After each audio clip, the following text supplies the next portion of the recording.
এই রাখাল বকরি বিচারণ করে নামাজ যেমন বুজুর্গ মানুষ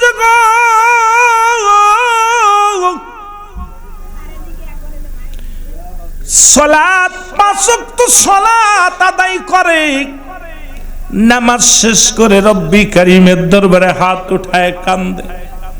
যেমন আদম নবী কেঁদেছিল, রব্বানা যালামনা আনফুসানা ওয়া ইল্লাম তাগফির লানা ওয়া তারহামনা লানাকুনান্না মিনাল খাসিরিন। আদম নবী চিৎকার মেরে কেঁদেছিল। ইরিমরা খাল চোখের পানি ছেড়ে কান্দার বলে, রব্বে কারীম তোমার কাছে ধনী হতে চাই না, তোমার কাছে টাকা চাই না, পয়সা চাই না, তোমার কাছে 2টা জিনিস চাই। রাখাল ওই দিন মজুরি রাখালটা 2টা জিনিস চাইলেন। একটা হলো রব্বে কারীম আমার ইমানের সাথে মৃত্যুর পরে যেন তুমি আমারে জান্নাত দাও, জীবনে কিচ্ছু চাই না রে আল্লাহ, 2টা জিনিস চাই। আল্লাহ আমার ইমানের সাথে মৃত্যু দিয়া দিবা আর জান্নাত দিয়ে দিবা। দুনিয়ার কোনো শান্তি চাই না, দুনিয়ার বাড়ি চাই না, দুনিয়ার গাড়ি চাই না, দুনিয়ার মধ্যে কোনো সম্পদ, দুনিয়ার মধ্যে কিচ্ছু চাই না রে। আমি রাখাল মরে যাবার রব্বে কারীম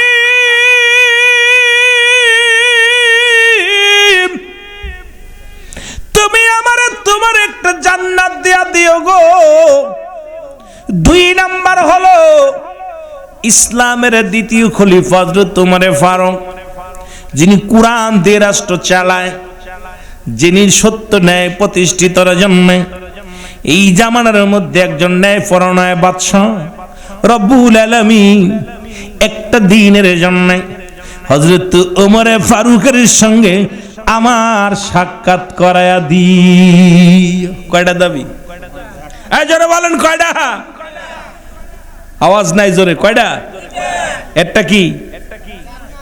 এটা কি বলে? জান্নাত। একটা ওয়াজ কিছু উইদ্দাতুল লিল মুমিনিন, মুমিনদের জন্য প্রস্তুতি করা আছে 8টা জান্নাত। কয়টা? কাদের জন্য? মুমিনদের জন্য। মুমিন না হলে তো জান্নাত পাওয়া যাবে না। 2টা দাবি করেন। ও যুবক, প্রতিনিয়ত গোলামি করে, কোরআন তেলাওয়াত করে, তাসবিহ পড়ে, রাত জেগে জেগে তাহাজ্জুদের নামাজ পড়ে, রাত জেগে জেগে তাহাজ্জুদের নামাজ পড়ে, আর সকালে ফজরের নামাজ পড়িয়ে বকরি বিচারণ করতে যায়। সারা দিন ভরে রাখাল সারা দিন ভরে বকরিগুলো বিচারণ করে, আর নামাজ শেষে ফরিয়াদ করে, রব্বে কারীম কিচ্ছু চাই না রে, 2টা জিনিস চাই। একটা হলো তোমার জান্নাত, আর একটা হলো সৎ লোকের শাসন, যিনি খোলাফায়ে রাশেদিন হযরত ওমর ফারুক রাদিয়াল্লাহু তাআলা, যিনি কোরআনের আইন চালু করেছেন, যিনি কোরআনের ফয়সালা করেন, যিনি কোরআনের বিচার করে, কোরআন নিয়ে বিচার করে, যার সংসদে, যার রাজ্যে, যার কাছে গেলে ন্যায়পরায়ণ বাদশা, যিনি অন্যায়কে আপোষ করে না, ন্যায়ের প্রতীক হয়ে থাকেন, রব্বুল আলামিন একটা বার তারে যেন জীবনে দেখতে পারি। 2টা দোয়া করছে। প্রায় সপ্তাহে জুম্মার নামাজ পড়ার জন্য খলিফা ওমরের মুসলমান 4 থেকে চলে যায় মদিনায়, যা হযরত ওমরের সঙ্গে দেখা করবেন এমন খলিফা, যিনি বাইতুল মুসলমান শুনে না, মসজিদ নববীর খতিব, আর আমার দেশের নেতারা মুসলমান দ্বারা প্রস্তাব করে বয়া করতে পারে না, এটা হয় নেতা। কথা কেন রে? আছে না? কিন্তু খলিফা হযরত ওমর ফারুক রাগ করবেন না, আমি রাজনীতি করতে আসি নাই, কারো বিরোধিতা করতে আসি নাই, কথাগুলো আপনাদের বোঝানোর জন্য বলে যায় রে মুসলমান, যিনি হবে নেতা উনি পড়াবে জানাজা, যিনি হবে নেতা উনি হবে ইমাম। এই যে আমরা জুম্মার খতিব খুঁজে বেড়াই, ঈদের খতিব খুঁজে বেড়াই, ঈদগার নামাজ পড়ায়, আমাদের এমন নেতা আছে রে বাজান যাদের একটা সূরা কিরাত মুখস্থ নাই। কেমনে নামাজ পড়তে হইব কেবলা চেনে না। আমার বাবারা খুব খেয়াল করবেন, গুরুত্ব দিয়ে আলোচনা শুনবেন। উনি প্রতিদিন প্রতি জুম্মা নামাজ আদায় করার জন্য কোথায় মদিনায় চলে যায়, যাইয়া দেখে বড় বড় মানুষ দামি দামি কাপড় গায়ে, রাখালের গায়ে তালিযুক্ত কাপড়, দুর্গন্ধ রাখালের গায়ে। ভয় উমরের সঙ্গে দেখা হয় না, ভয় আর দেখা করতে যায় না। এত বড় একজন বাদশার সঙ্গে দেখা করো, দামি দামি মানুষ বাদশার পাশে, দামি দামি মানুষ বড় লোকেরা বাদশার পাশে দামি পোশাক পরে নামাজ আদায় করে। এই উমরের সঙ্গে দেখা করতে পারে না, কথাও বলতে পারে না। হযরত উমরের সঙ্গে দেখা হয় না। এবার রাখাল মাঠের মধ্যে বইয়া বইয়া চোখের পানি ছেড়ে কান্দে, রব্বে কারীম, মরণের সময় পেরায় হয়ে আসলো, একটা দিনও খলিফা উমরের সঙ্গে দেখা হলো না। আল্লাহ, মালাকুল মউত যে কোনো মুহূর্তে আসতে পারে, কিন্তু খলিফা উমরের সঙ্গে তো দেখা হলো না। কিন্তু খলিফা উমর কেমন নেতা ছিল, কেমন শাসক ছিল গো! রাতের গভীরে, দিনের বেলা অনেক সময় ছদ্মবেশে হযরত উমর প্রজাদেরকে খেয়াল করতেন, প্রজাদের মধ্যে রওনা হতেন। সিরা কাপড়, তালিযুক্ত কাপড় পরে হযরত উমরে ফারুক এই রাজমহল থেকে, রাজ দরবার থেকে বাইর হয়ে হাঁটতে হাঁটতে চলে গেলেন ইমরু প্রান্তরে চলে গেলেন। যা দেখ একজন রাখাল বকরি পালন, বকরি খাওয়াইতেছে। হযরত উমরে ফারুকের ক্ষুধা লেগে গেলেন, পিপাসা লেগে গেলেন। উনি হাঁটতে হাঁটতে যে রাখালকে ডাক দিলেন, ভাই রাখাল, এই বকরিগুলো তুমি লালন তুমি কি করো, এদেরকে তুমি পালন করো কি না? বলে হ। কয় ভাই রাখাল রে, আমি ক্ষুধার্ত অবস্থায় আছি, পিপাসা আছি, তুমি যদি আমাকে একটু দেখ পেয়ালা দুধ তুমি দিতাও, তাহলে আমি ক্ষুধা নিবারণ করতাম, পিপাসাও নিবারণ হয়ে যেত। তোমার কাছে একটু দাবি, তুমি আমাকে এক পেয়ালা দুধ দাও। জোরে জোরে চিল্লায়া বলা যাবে না মার হাওয়া। আরো জোরে বলেন কার? আপনারা কার? আরো জোরে বলেন কার? জমিন কার? কষ্ট হচ্ছে আপনাদের? কথা বোঝা যায়? তাহলে কথার উত্তর দিবেন। তাহলে আমার দেশের অসংখ্য ওলামা ইকরাম আছে, কই অমুকের মাহফিল এটা, ওই ধর মাহফিল এটা। এই যে ধারণা, ভুল ধারণা। একটা প্রমাণ যদি কেউ দেখাইতে পারে যে এটা অমুকের মাহফিল, আমি আর জীবনে মাহফিল করব না। যদি কোনো ওলামা ইকরাম থাকে যেটা আট্টশির মাহফিল, সারসিনার মাহফিল, পূর্বশরী মাহফিল, দেওয়ানবাগের মাহফিল, তাবলিকের মাহফিল, চরমুনার মাহফিল, এরপরে জামাতের মাহফিল, একটা দলিল যদি কেউ দেখাইতে পারে, দলিল যদি দেখাইতে পারে, কিন্তু যেখানে ওয়াজ নসিহত হয়, কোরআন হাদিসের মাহফিল, স্বয়ং আল্লাহ এবং আল্লাহ রাসূলের হয়ে যায়। সুবহানাল্লাহ বলেন না? কার কার? যেটা বলেন না কার? তবে একটা কথা এখানে আসছেন, তরিকায় চারটা তরিকা। একটা হলো কাদরিয়া, সিস্তিয়া, নকশবন্দিয়া, মুজাদ্দিদিয়া, মোট চারটা তরিকা। আরো অনেক তরিকা আছে। তরিকা শব্দের অর্থ হলো রাস্তা। কোন রাস্তা? ইহদিনাস সিরাতাল মুস্তাকিম, সরল সঠিক পথ। সুবহানাল্লাহ বলেন না? আরো জোরে বলেন। কথা কি বুঝতেছেন? আমার কথা বুঝে নিবেন, এত কষ্ট করে বসেছেন তো মহব্বতের সঙ্গে। এই জন্য যারা আসছেন এখানে দুইটা জিনিস পাওয়া যাবে, একটা হচ্ছে রহমত, একটা হলো গজব। যদিও গত পরশুদিনকে ঈদ হয়েছে, আমাদের ওখানে ঈদের জামাত সব মসজিদ আদায় হয়েছে। প্রচন্ড শিলা বৃষ্টি, ঝড় তুফান, গতকাল পরশু দুদিন তিন দিন একাধারে বৃষ্টি। সুতরাং আমার এলাকার মানুষ জামাত ঈদের নামাজ পড়েছে মসজিদে আবদ্ধ হয়ে। তারপরেও দেখছি বিকেল বেলা বৃষ্টির ভিতরে ফোটে ফোটে বৃষ্টি পড়তে, তার ভিতরে নারী পুরুষ রাস্তায় গান বাজনা বাজাইতেছে, আড্ডা মারতেছে। আল্লাহর প্রতি তাদের ভয় নেই, সারা বছর রোজা রাখছে, কিন্তু তারা কি করছে দেখলাম রাস্তাঘাটে অশ্লীল বেহায়া অবস্থায় চলাফেরা করতেছে। এখানে কোনো মানুষের নজর নেই, নজর আছে মাহফিল ঠেকাও। জোরে বলেন ঠিক কিনা? এক শ্রেণী আছে না মাহফিল ঠেকাও, কিন্তু এই যে রাস্তায় অবাধ মিলামিশ অবাধ চলাফেরা করতেছে, এখানে কোনো ফতোয়াও নাই, কোনো আলেমও যাচ্ছে না। বড় কষ্ট এখানে। এগুলো দেখা পড়ে যে বৃষ্টির ভিতরে দেখি ছাতা মুড়িদেও রাস্তাতে যাচ্ছে অবস্থা। আসতে পথে দেখলাম আপনাদের যে নতুন রাস্তা, রেল লাইন রাস্তা, একদম খোদার কসম করে বলি, যদিও কসম করা ঠিক নাই, আসতে পথে অসংখ্য নারী পুরুষ রাস্তার উপরে চা খেতে, আড্ডা মারতে, কি অবস্থা আসার সময় দেখলাম। পুরো পুরো রাস্তাঘাট ভরে গেছে নারী পুরুষ, মাথায় কাপড় নাই, গায়ে কাপড় নাই, এদের অবস্থা। একটা মৌলবীর ফতোয়া নাই। ফতোয়া আছে আজকে মাহফিলটা ঠেকাও, জোরে বলেন ঠিক কিনা? বিশ্বাস না করেন যারা আসছে তাদের জিগাইবেন। নাটোর থেকে যখন আসছি বাইপাস দিয়ে অসংখ্য যে মোড়ে মোড়ে দোকান আছে, রেল স্টেশনে সব খোলামেলা ঘুরতেছে, রেলের পথে রাস্তাতে হাঁটাহাঁটি করতেছে। আশ্চর্য হয়ে গেলাম অবস্থা দেখে। কিন্তু এখানে আহা সমাজ, জাতি, এই জাতি অবোধ জাতি, এদেরকে বুঝাইব কেমন করে? রব্বুল আলামিন এখান থেকে যেন রহমত নিয়ে আমরা বাড়ি যেতে পারি। সকলে বলুন আমিন। আর একটু জোরে বলেন আমিন। মুহাব্বতের সঙ্গে দুরূদ শরীফ পড়ুন। আল্লাহুম্মা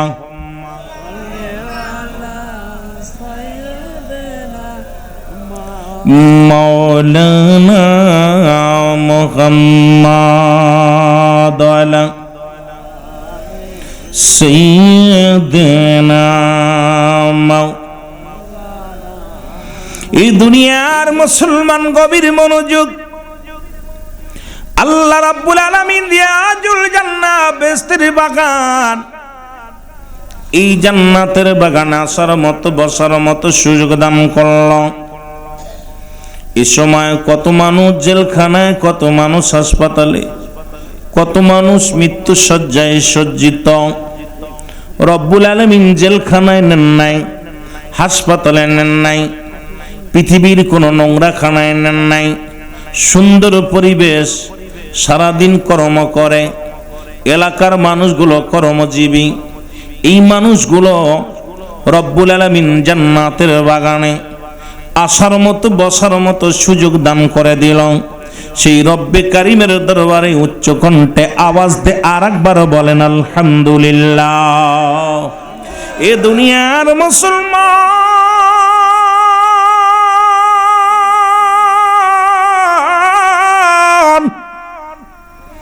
বান্দা যখন জান্নাতের দিকে রওনা হয়ে গেল, প্রতিটা কদমে কদমে আমার আল্লাহ ওই বান্দার জীবনের সগীরা গুনাহগুলো মাফ করে দিচ্ছে।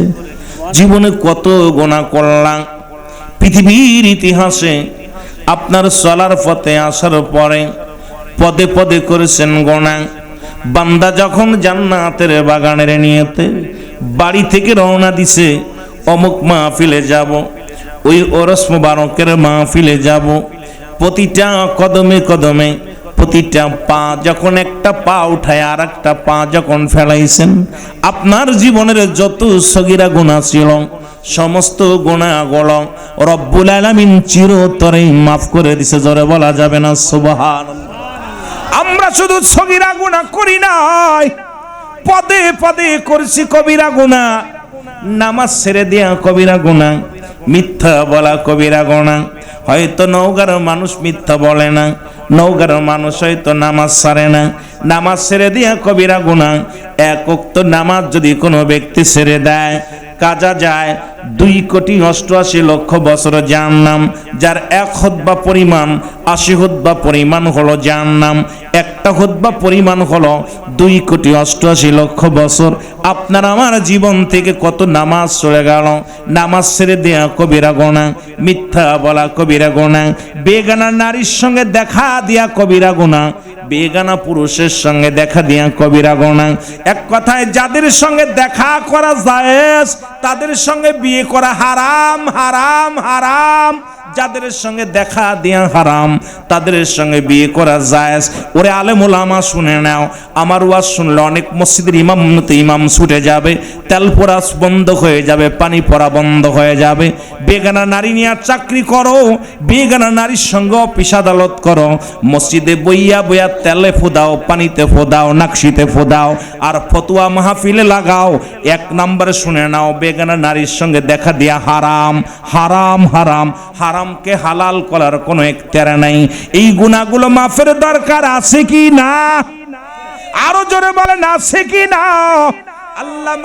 আল্লামা কুতুবী রাহমাতুল্লাহ বয়ান করে, দুনিয়ার মানুষ শুনে নাও, এই কবিরা গুনাহগুলো যদি মাফ করাইতে চাও, পৃথিবীর জমিনের মধ্যে কোথাও যদি জান্নাতের বাগানের সংবাদ শুনতে পাও, ওই জান্নাতের বাগানখানাকে ধরিয়া বান্দা যখন কবরের ভয়ে, জাহান্নামের ভয়ে বান্দা যখন খাস তওবা করে, আল্লাহ বলে ডাক দেয়, রব্বুল আলামিন বান্দার জীবনের সব গুনাহ মাফ করে দেয়। জোরে বলেন মারহাবা।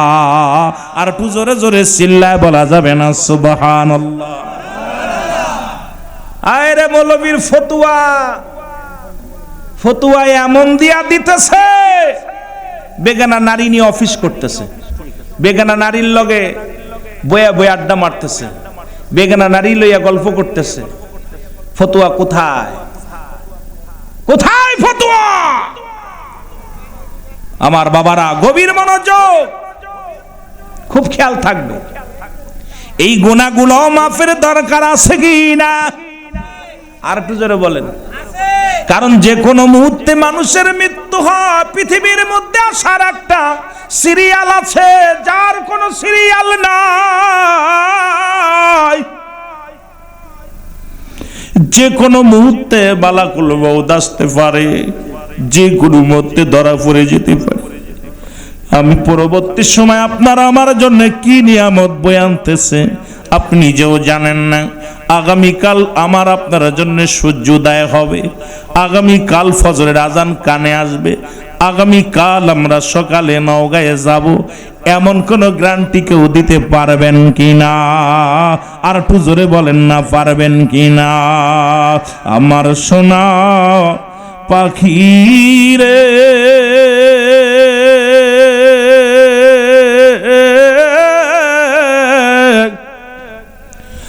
আমার কালো ময়না রে, ওরে একদিন তো যাবে রে পাখি উড়িয়া, একদিন তো যাবে রে পাখি উড়িয়া, বলো একদিন তো যাবে রে পাখি। বড়র পাতা গরম জালে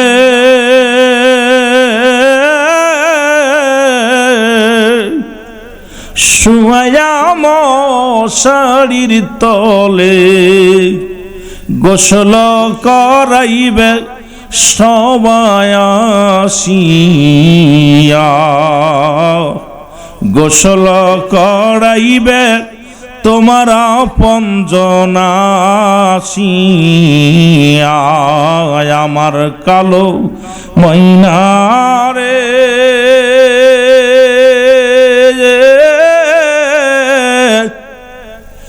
আমার সোনা পাখি রে, ওরে একদিন তো যাবে রে পাখি উড়িয়া।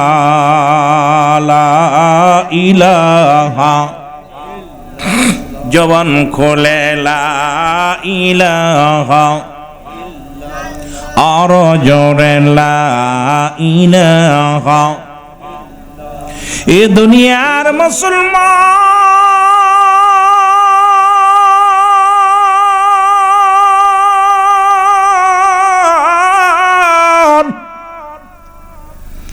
বলতেছিলাম পৃথিবীর মধ্যে আসার একটা সিরিয়াল আছে রে, যার কোন সিরিয়াল নাই। দেখা যায় বাবা জিন্দা, সন্তান দুনিয়ার মধ্যে নাই, দাদা জিন্দা, নাতি দুনিয়ার মধ্যে নাই।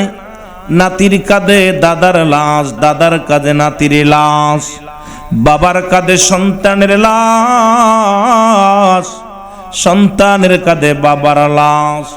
এমন এখানে আছেন বাজানেরা, অনেকে বাবা হারাইছেন, মা হারাইছেন, অনেকে কলিজার টুকরা সন্তান হারাইছেন, অনেকেই দাদা দাদি হারাইয়া ফেলেছেন রে মুসলমান। এই দুনিয়ার মধ্যে মানুষের মৃত্যু হয় দুইটা টাইমে গো, একটা হলো রাতের বেলা, একটা হলো দিনের বেলা। দুইটা টাইমে মরণ হয়, একটা হলো রাতের বেলা, একটা হলো দিনের বেলা। দিন শুরু করেছিলাম, মৃত্যুবরণ করি নাই। রাত শুরু করেছি, এখনো মৃত্যুবরণ করি নাই। মুসলমান শুনে নাও, দুইটা টাইমে মরণ হয়।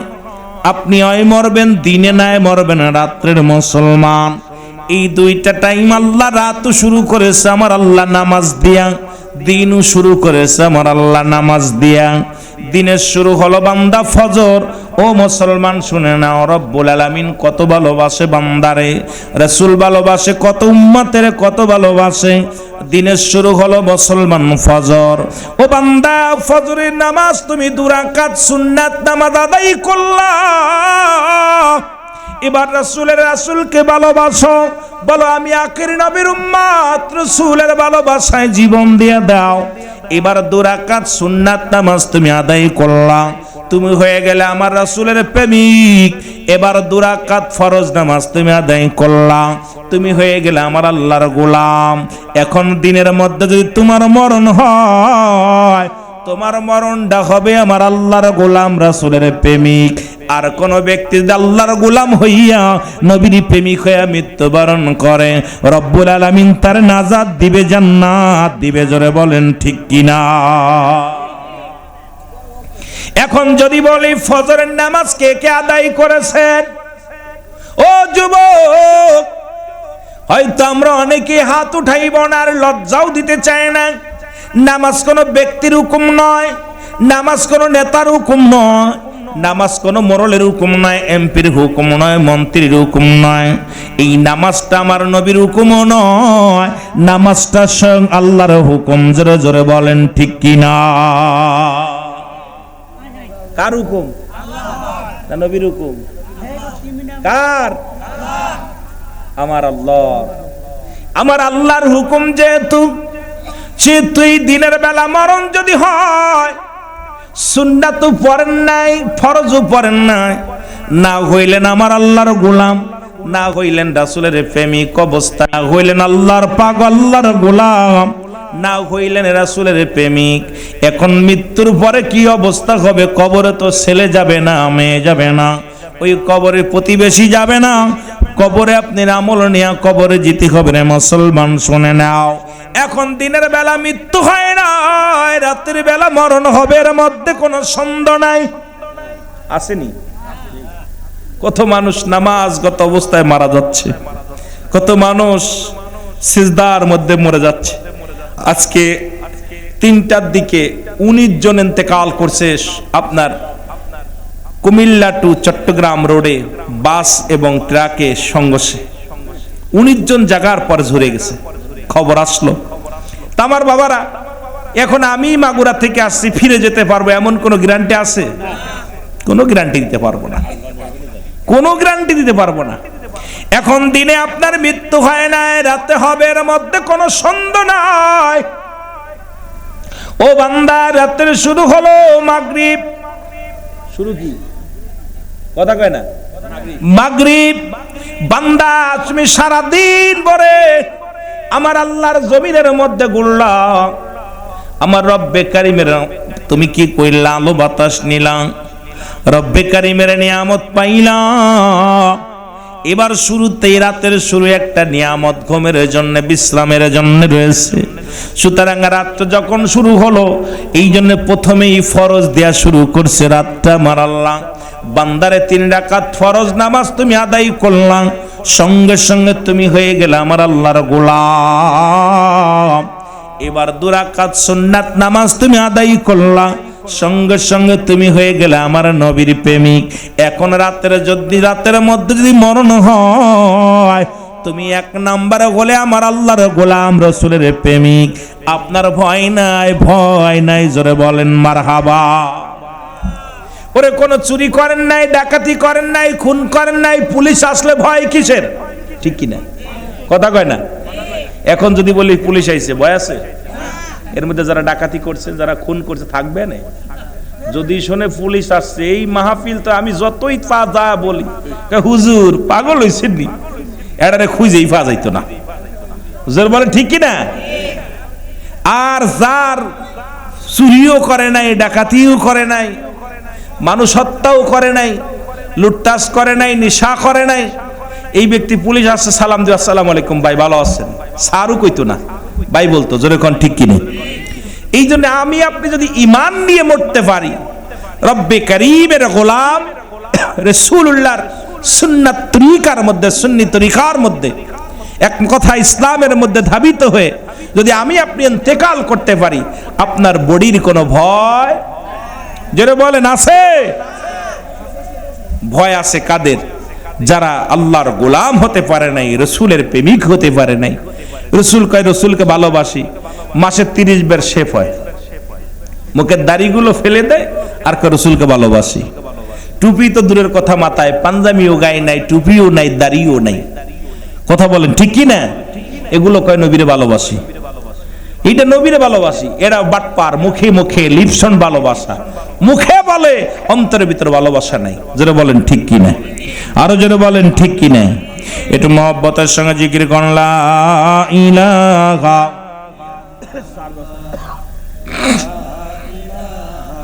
ইল্লাল্লাহ, জোরে লা ইলাহা, মহব্বতে লা ইলাহা, আরো জোরে লা ইলাহা, আরো জোরে লা ইলাহা, লা ইলাহা মুহাম্মদ রাসূলুল্লাহ। এ দুনিয়ার মুসলমান শুনে নাও, রসুল বললেন সাহাবীরা রে শোনো শোনো, সাহাবীরা শোনো, আমি নবী কথা দিলাম, আমি নবী জবান দিলাম, শুনে নাও। তোমরা কেউ কি জান্নাতে যেতে চাও? আমি নবী হাত ধরে জান্নাতে নিব। এখন আমিও আপনাদের কাছে জানতে চাই, নওগাঁবাসী কে কে রাসূলুল্লাহর সঙ্গে জান্নাতে যেতে চান? একটু হাত দুখানা রব্বে কারিমে দেখায়া দেন। মারহাবা বলেন না? খুশি হইলাম। রাসূলের সঙ্গে জান্নাতে যেতে চাই। নবীজি বললেন শুনে নাও, যদি কোনো ব্যক্তি 5 ওয়াক্ত সালাত, নামাজ, সালাত 5 ওয়াক্ত নামাজ সময় মতো আদায় করতে পারে, আমি নবী কথা দিলাম রে, আমি নবী জবান দিলাম রে, আমি নবী তার হাত ধরে জান্নাতে নিয়ে যাব। ঘোষণা কার? নবীজির। ঘোষণা কার? নবীজির ঘোষণা। নবীজি বললেন সাহাবীরা রে, কোন ব্যক্তি 5 ওয়াক্ত নামাজ, সালাত সময় মতো জামাতের সঙ্গে বা সুন্দরভাবে আদায় করতে পারবে, আমি নবী কথা দিলাম হাত ধরে জান্নাতে নিব। নবীর একজন সাহাবী, সব চাইতে গরিব সাহাবী পৃথিবীর মধ্যে, ইতিহাসের পাতায় লেখা যে সাহাবীর নাম, যার নাম হলো আব্দুল্লাহ আনসারী। নাম কি? আরো জোরে বলেন নাম কি? এই নওগাঁর জমিনে এমনও গরিব আছে, এমনও বড় গরিব আছে রে মুসলমান, শুনে নাও। আব্দুল্লাহ আনসারী নবীর ওয়াজ শুনিয়া বাড়ি গেলেন। বিবি ডাক দে কয় স্বামী রে, ও আমার স্বামী কই গেছিলেন? কয় অমুক মাফ রাসূলের কদমে গিয়েছিলাম। বলে আমার নবী কি ওয়াজ করছে বলো? বলে আজকে আমার নবী ওয়াজ করছে, যদি কোনো ব্যক্তি 5 ওয়াক্ত সালাত, 5 ওয়াক্ত নামাজ সময় মতো জামাতে বা সুন্দরভাবে আদায় করতে পারে, রাসূল তার হাত ধরে জান্নাতে নিবে। আল্লাহর নবীর কথা শুনিয়া এ যুবক শুনে নাও, ওই আব্দুল্লাহ আনসারী বিবি ডাকতে বলে স্বামী,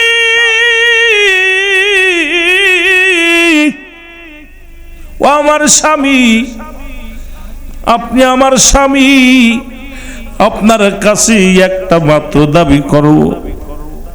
দাবিটা হলো আমিও যেন 5 ওয়াক্ত নামাজ সময় মতো সুন্দরভাবে আদায় করতে পারি।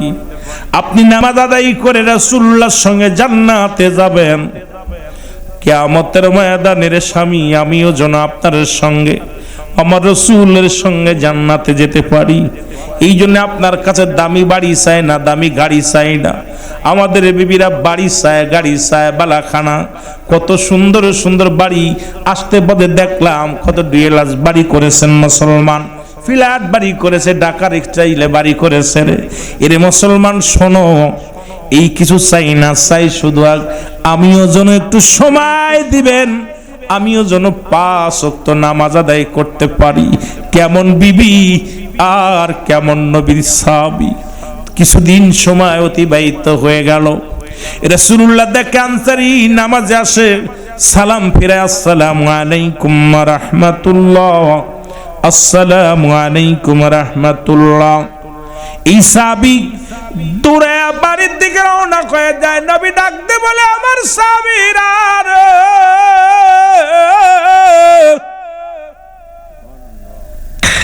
তোমরা নামাজ শেষ করে বসে থাকো। আর আমার আনসারী নামাজ শেষ করে দৌড় শুরু করে। কারণটা কি? বলি, ইয়া রাসূলুল্লাহ, ইয়া হাবিবাল্লাহ, হয়তো আপনার আনসারী দুনিয়ার কোনো ঝামেলায় পড়েছে, হয়তো দুনিয়ার কোনো প্রেমে পড়েছেন। আমার নবী কয়, না না, আমি নবী নিজেই যাব, খবর নিব আনসারীর কি হয়েছে।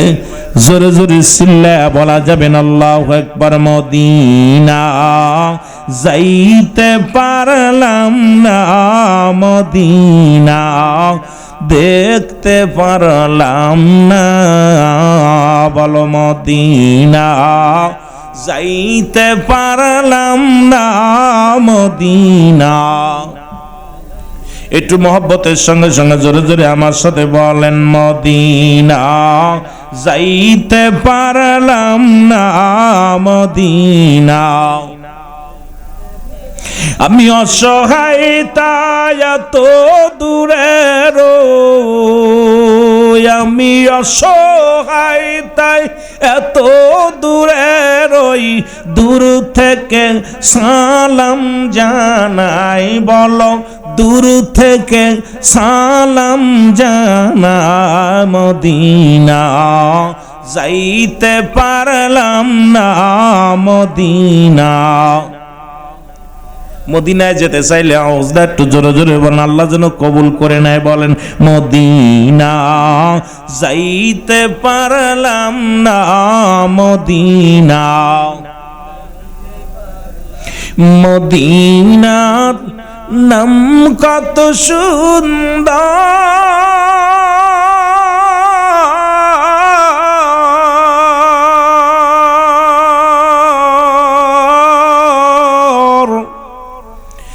মদিনা কেরে সে অন্তর।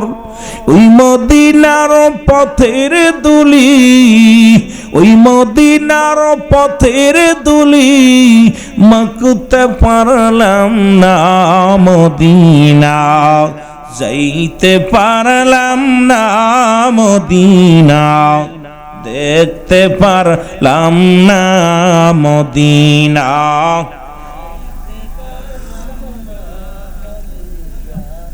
আরে ভাই, মদিনার রওজা জিয়ারত করলে আল্লাহ গুনাহ মাফ করে দেয়। মহব্বতে বলেন না, মদিনা যাইতে পারলাম না, মদিনা। মদিনার নাম কত সুন্দর,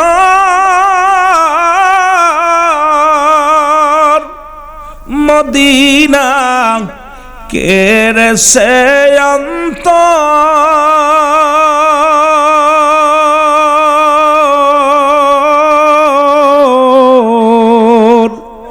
এই গরিব দুঃখীর সালাম খানি, গরিব দুঃখীর সালাম খানি পৌঁছাই দিও মদিনায়, মদিনা যাইতে পারলাম না, মদিনা।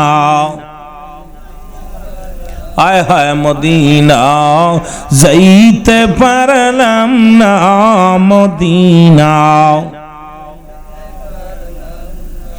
এ মুসলমান, গভীর মনোযোগ। রাসূল নিজেই রওনা হয়ে গেল আব্দুল্লাহ আনসারীর বাড়ি গো। যাইয়া রাসূল সালাম দা, আসসালামু আলাইকুম ইয়া আহলাল বাইত, সালামের উত্তর আসে না। আসসালামু আলাইকুম আহলাল বাইত, সালামের উত্তর আসে না। আসসালামু আলাইকুম আহলাল বাইত, সালামের উত্তর আসে না। রাসূল কষ্ট পায়া, মনে কষ্ট পায়া ফিরে রওনা হয়ে গেলেন। পিছন থেকে আব্দুল্লাহ আনসারী বলে, আলাইকুম আসসালাম ইয়া রাসূলুল্লাহ। ওয়ালাইকুম আসসালাম, ওয়ালাইকুম আসসালাম ইয়া হাবিবাল্লাহ, ওয়ালাইকুম আসসালাম ইয়া রাহমাতাল লিল আলামিন। আল্লাহর নবী ডাক দেখো, আনসারী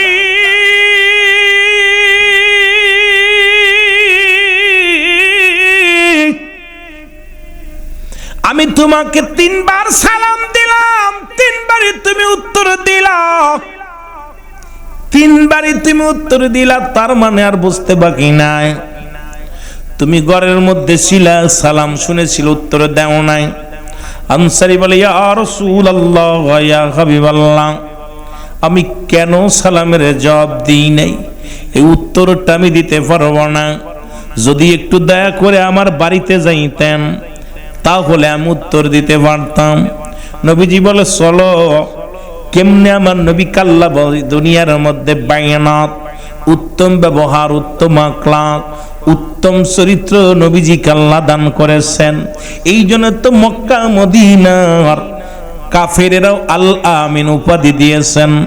আর এই পৃথিবীর মধ্যে যার তুলনা হয় না, যার প্রশংসা করতে গেলে প্রশংসা শুধু এসে যায় রহমতের নবী রাহমাতাল লিল আলামিন।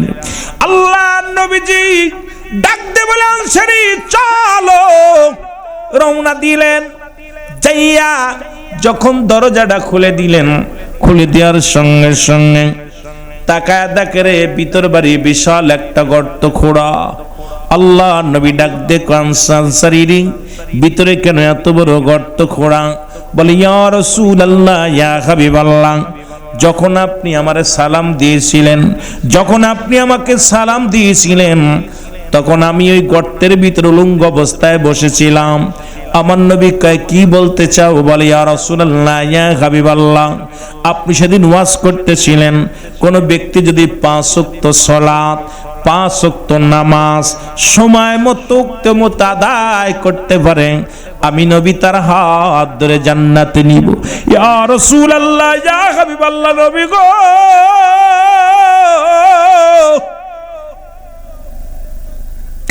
ও মার নবী, দাল নবী গো,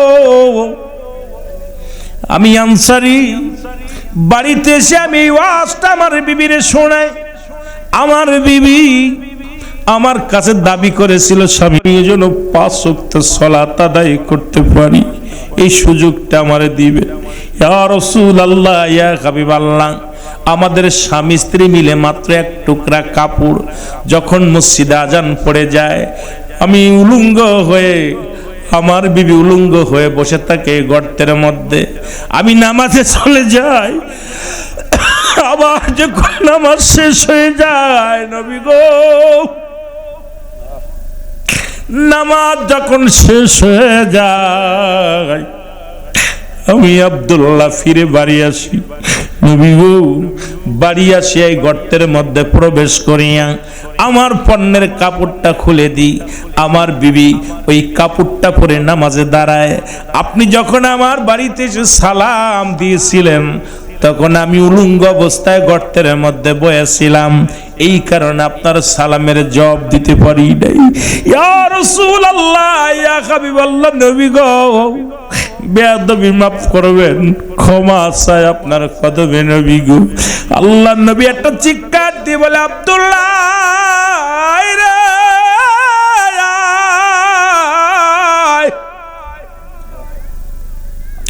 ওই আব্দুল্লাহ আনসারী আমার বুকে আয়, আমি নবী কথা দিলাম রে, আমি নবী কথা দিলাম রে, ইয়াউমুল কিয়ামতের ময়দানে আমি নবী তোদের স্বামী স্ত্রী দুজনকে হাত ধরে জান্নাতে নিয়ে যাব।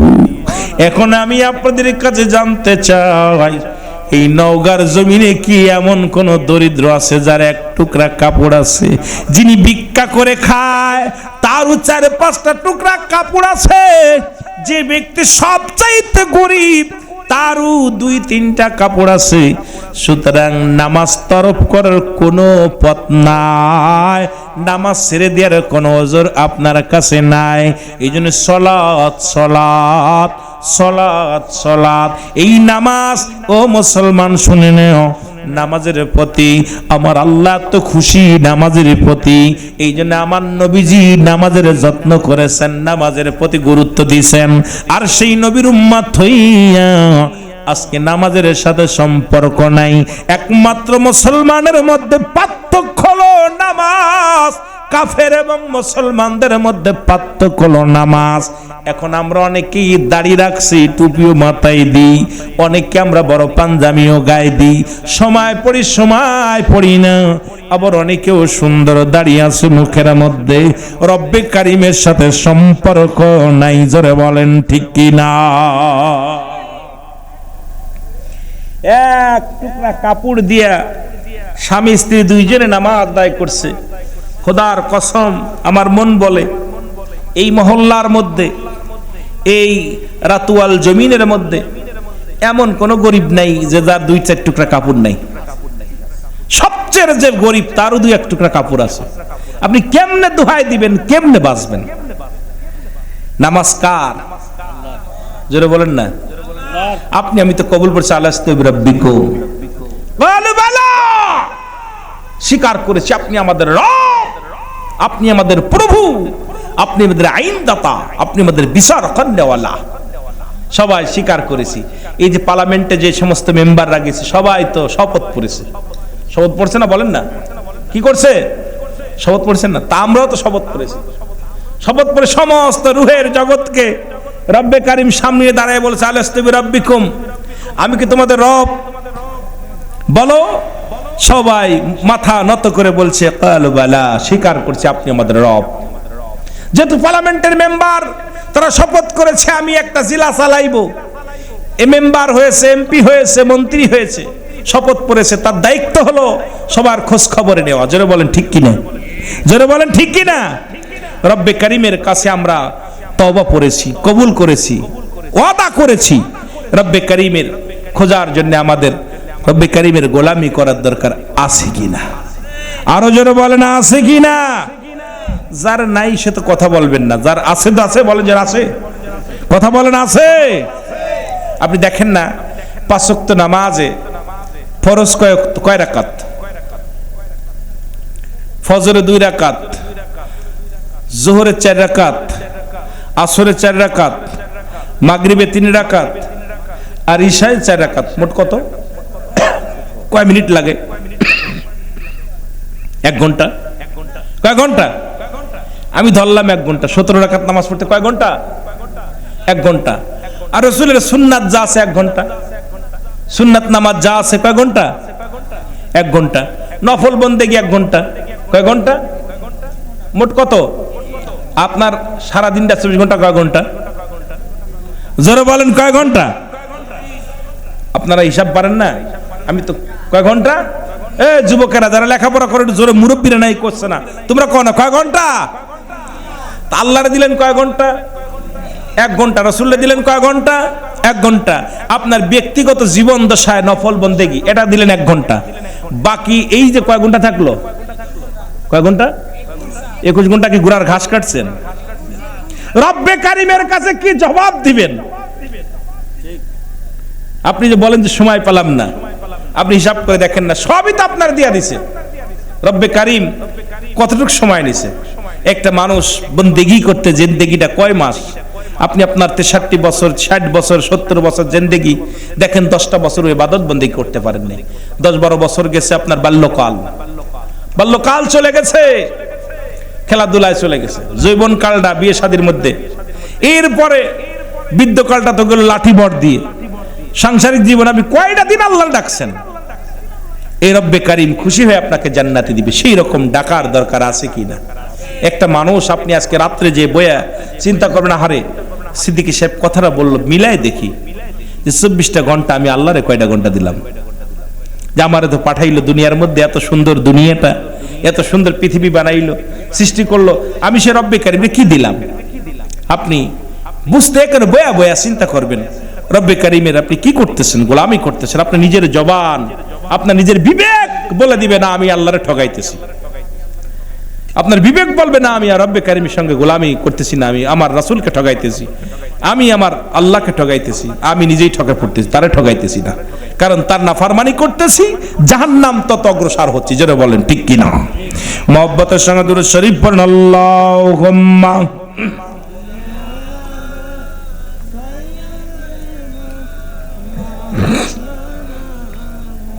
ওয়ালা আলি সাইয়্যিদিনা। এ আমার যুবক ভাইরা, কতগুলো বলতে গেলে মনে পড়ে যায়।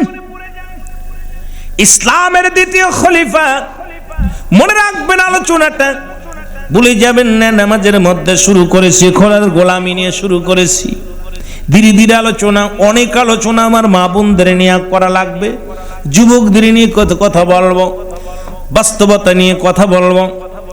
ইসলামের প্রথম খলিফা হযরত উমর ফারুক রাদিয়াল্লাহু তাআলা, দ্বিতীয় খলিফা হযরত উমর ফারুক রাদিয়াল্লাহু তাআলা, প্রথম খলিফা হযরত আবু বকর সিদ্দিক রাদিয়াল্লাহু তাআলা, তৃতীয় খলিফা হযরত উসমান গনি রাদিয়াল্লাহু তাআলা।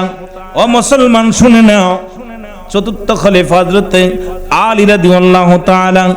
এই চারজন খলিফার দ্বিতীয় খলিফা আমিনুল মুমিনিন, যার ভয়ে মুসলমান তৎকালীন জামানায় যে পথ দিয়ে হযরত উমর ফারুক রওনা দিতেন, এই পথে মুসলমান 40 দিন পর্যন্ত কোন শয়তান প্রবেশ করত না, ভয়।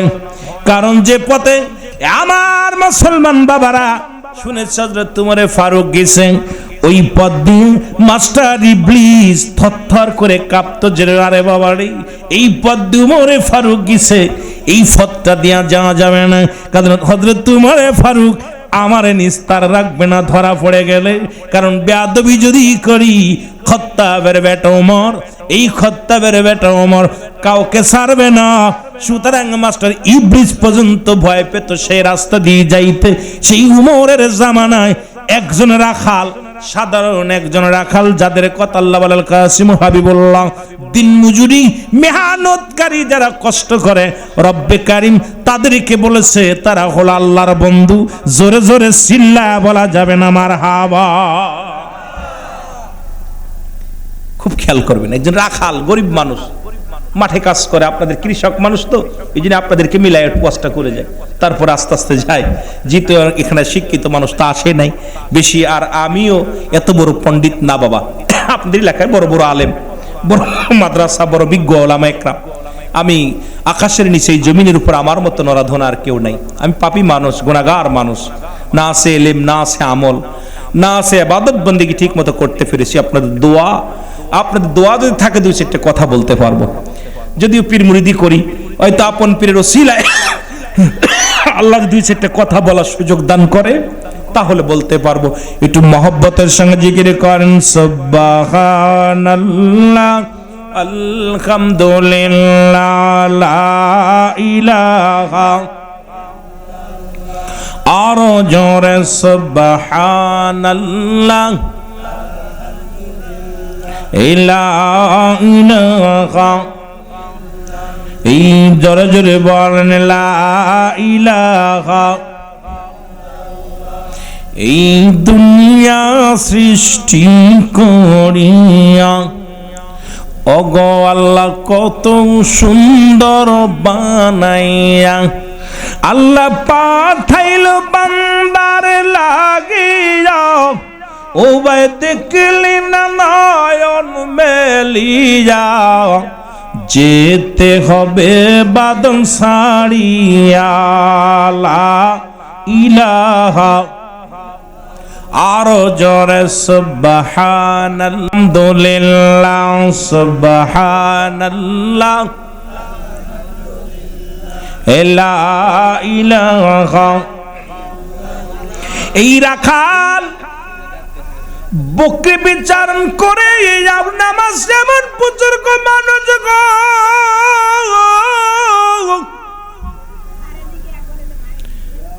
সালাত পাঁচ ওয়াক্ত সালাত আদায় করে, নামাজ শেষ করে রব্বি কারীমের দরবারে হাত উঠায় কান্দে।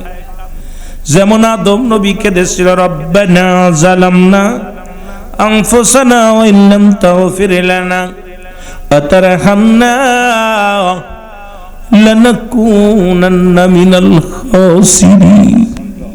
আদম নবী চিৎকার মেরে কেঁদেছিল। ইবনে খাল চোখের পানি ছেড়ে কান্দার বলে, রব্বে কারীম তোমার কাছে ধনী হতে চাই না, তোমার কাছে টাকা চাই না, পয়সা চাই না, তোমার কাছে দুইটা জিনিস চাই।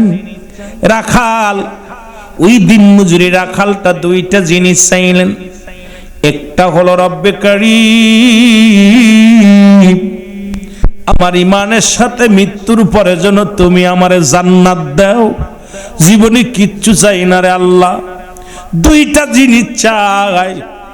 আল্লাহ আমার ইমানের সাথে মৃত্যু দিয়া দিবা আর জান্নাত দিয়ে দিবা। দুনিয়ার কোনো শান্তি চাই না, দুনিয়ার বাড়ি চাই না, দুনিয়ার গাড়ি চাই না, দুনিয়ার মধ্যে কোনো সম্পদ, দুনিয়ার মধ্যে কিচ্ছু চাই না রে। আমি রাখাল মরে যাবার রব্বে কারীম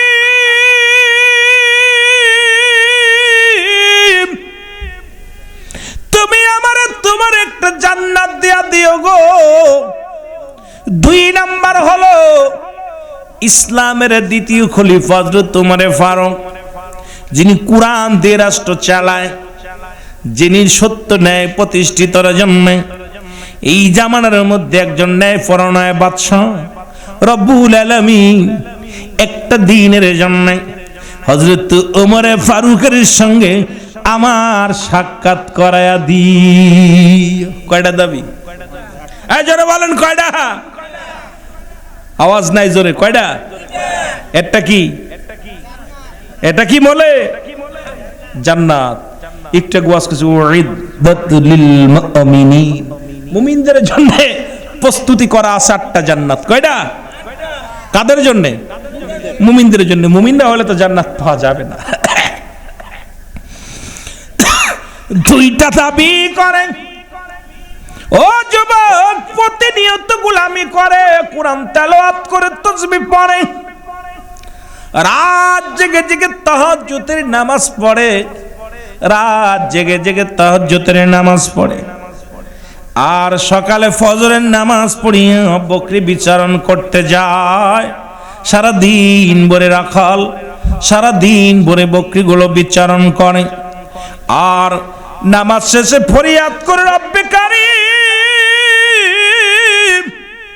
কিচ্ছু চাই না রে, দুইটা জিনিস চাই, একটা হলো তোমার জান্নাত, আর একটা হলো সৎ লোকের শাসন, যিনি খোলাফায়ে রাশিদিন হযরত ওমর ফারুক রাদিয়াল্লাহু তাআলা, যিনি কোরআনের আইন চালু করেছেন, যিনি কোরআনের ফয়সালা করেন, যিনি কোরআনের বিচার করে, কোরআন নিয়ে বিচার করে, যার সংসদে, যার রাজ্যে,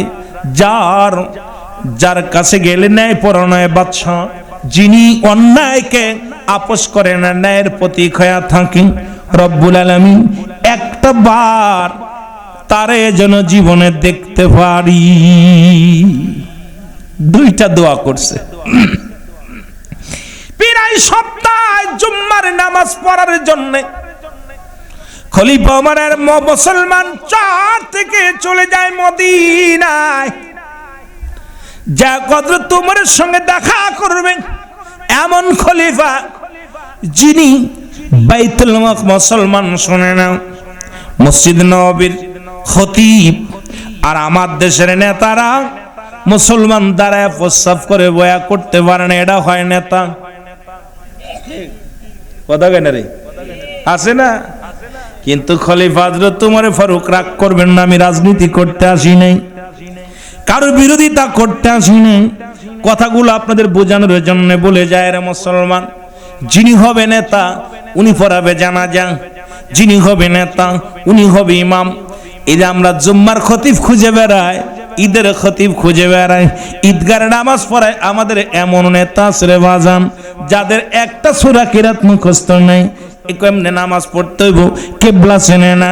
আমার বাবারা খুব খেয়াল করবেন, গুরুত্ব দিয়ে আলোচনা শুনবেন। উনি প্রতিদিন প্রতি জুম্মা নামাজ আদায় করার জন্য কোথায় মদিনায় চলে যায়, যাইয়া দেখে বড় বড় মানুষ দামি দামি কাপড় গায়ে, রাখালের গায়ে তালিযুক্ত কাপড়, দুর্গন্ধ রাখালের গায়ে। ভয় উমরের সঙ্গে দেখা হয় না, ভয় আর দেখা করতে যায় না। এত বড় একজন বাদশার সঙ্গে দেখা করো, দামি দামি মানুষ বাদশার পাশে, দামি দামি মানুষ বড় লোকেরা বাদশার পাশে দামি পোশাক পরে নামাজ আদায় করে। এই উমরের সঙ্গে দেখা করতে পারে না, কথাও বলতে পারে না। হযরত উমরের সঙ্গে দেখা হয় না। এবার রাখাল মাঠের মধ্যে বইয়া বইয়া চোখের পানি ছেড়ে কান্দে, রব্বে কারীম, মরণের সময় পেরায় হয়ে আসলো, একটা দিনও খলিফা উমরের সঙ্গে দেখা হলো না। আল্লাহ, মালাকুল মউত যে কোনো মুহূর্তে আসতে পারে, কিন্তু খলিফা উমরের সঙ্গে তো দেখা হলো না। কিন্তু খলিফা উমর কেমন নেতা ছিল, কেমন শাসক ছিল গো! রাতের গভীরে, দিনের বেলা অনেক সময় ছদ্মবেশে হযরত উমর প্রজাদেরকে খেয়াল করতেন, প্রজাদের মধ্যে রওনা হতেন। সিরা কাপড়, তালিযুক্ত কাপড় পরে হযরত উমরে ফারুক এই রাজমহল থেকে, রাজ দরবার থেকে বাইরে হয়ে হাঁটতে হাঁটতে চলে গেলেন, ইমরু প্রান্তরে চলে গেলেন। যা দেখে একজন রাখাল বকরি পালন, বকরি খাওয়াইতেছে। হযরত উমরে ফারুকের ক্ষুধা লেগে গেলেন, পিপাসা লেগে গেলেন। উনি হাঁটতে হাঁটতে যে রাখালকে ডাক দিলেন, ভাই রাখাল, এই বকরিগুলো তুমি লালন তুমি কি করো, এদেরকে তুমি পালন করো কি না? বলে হ। কয় ভাই রাখাল রে, আমি ক্ষুধার্ত অবস্থায় আছি, পিপাসা আছি, তুমি যদি আমাকে একটু এক পেয়ালা দুধ তুমি দিতাও, তাহলে আমি ক্ষুধা নিবারণ করতাম, পিপাসাও নিবারণ হয়ে যেত। তোমার কাছে একটু দাবি, তুমি আমাকে এক পেয়ালা দুধ দাও।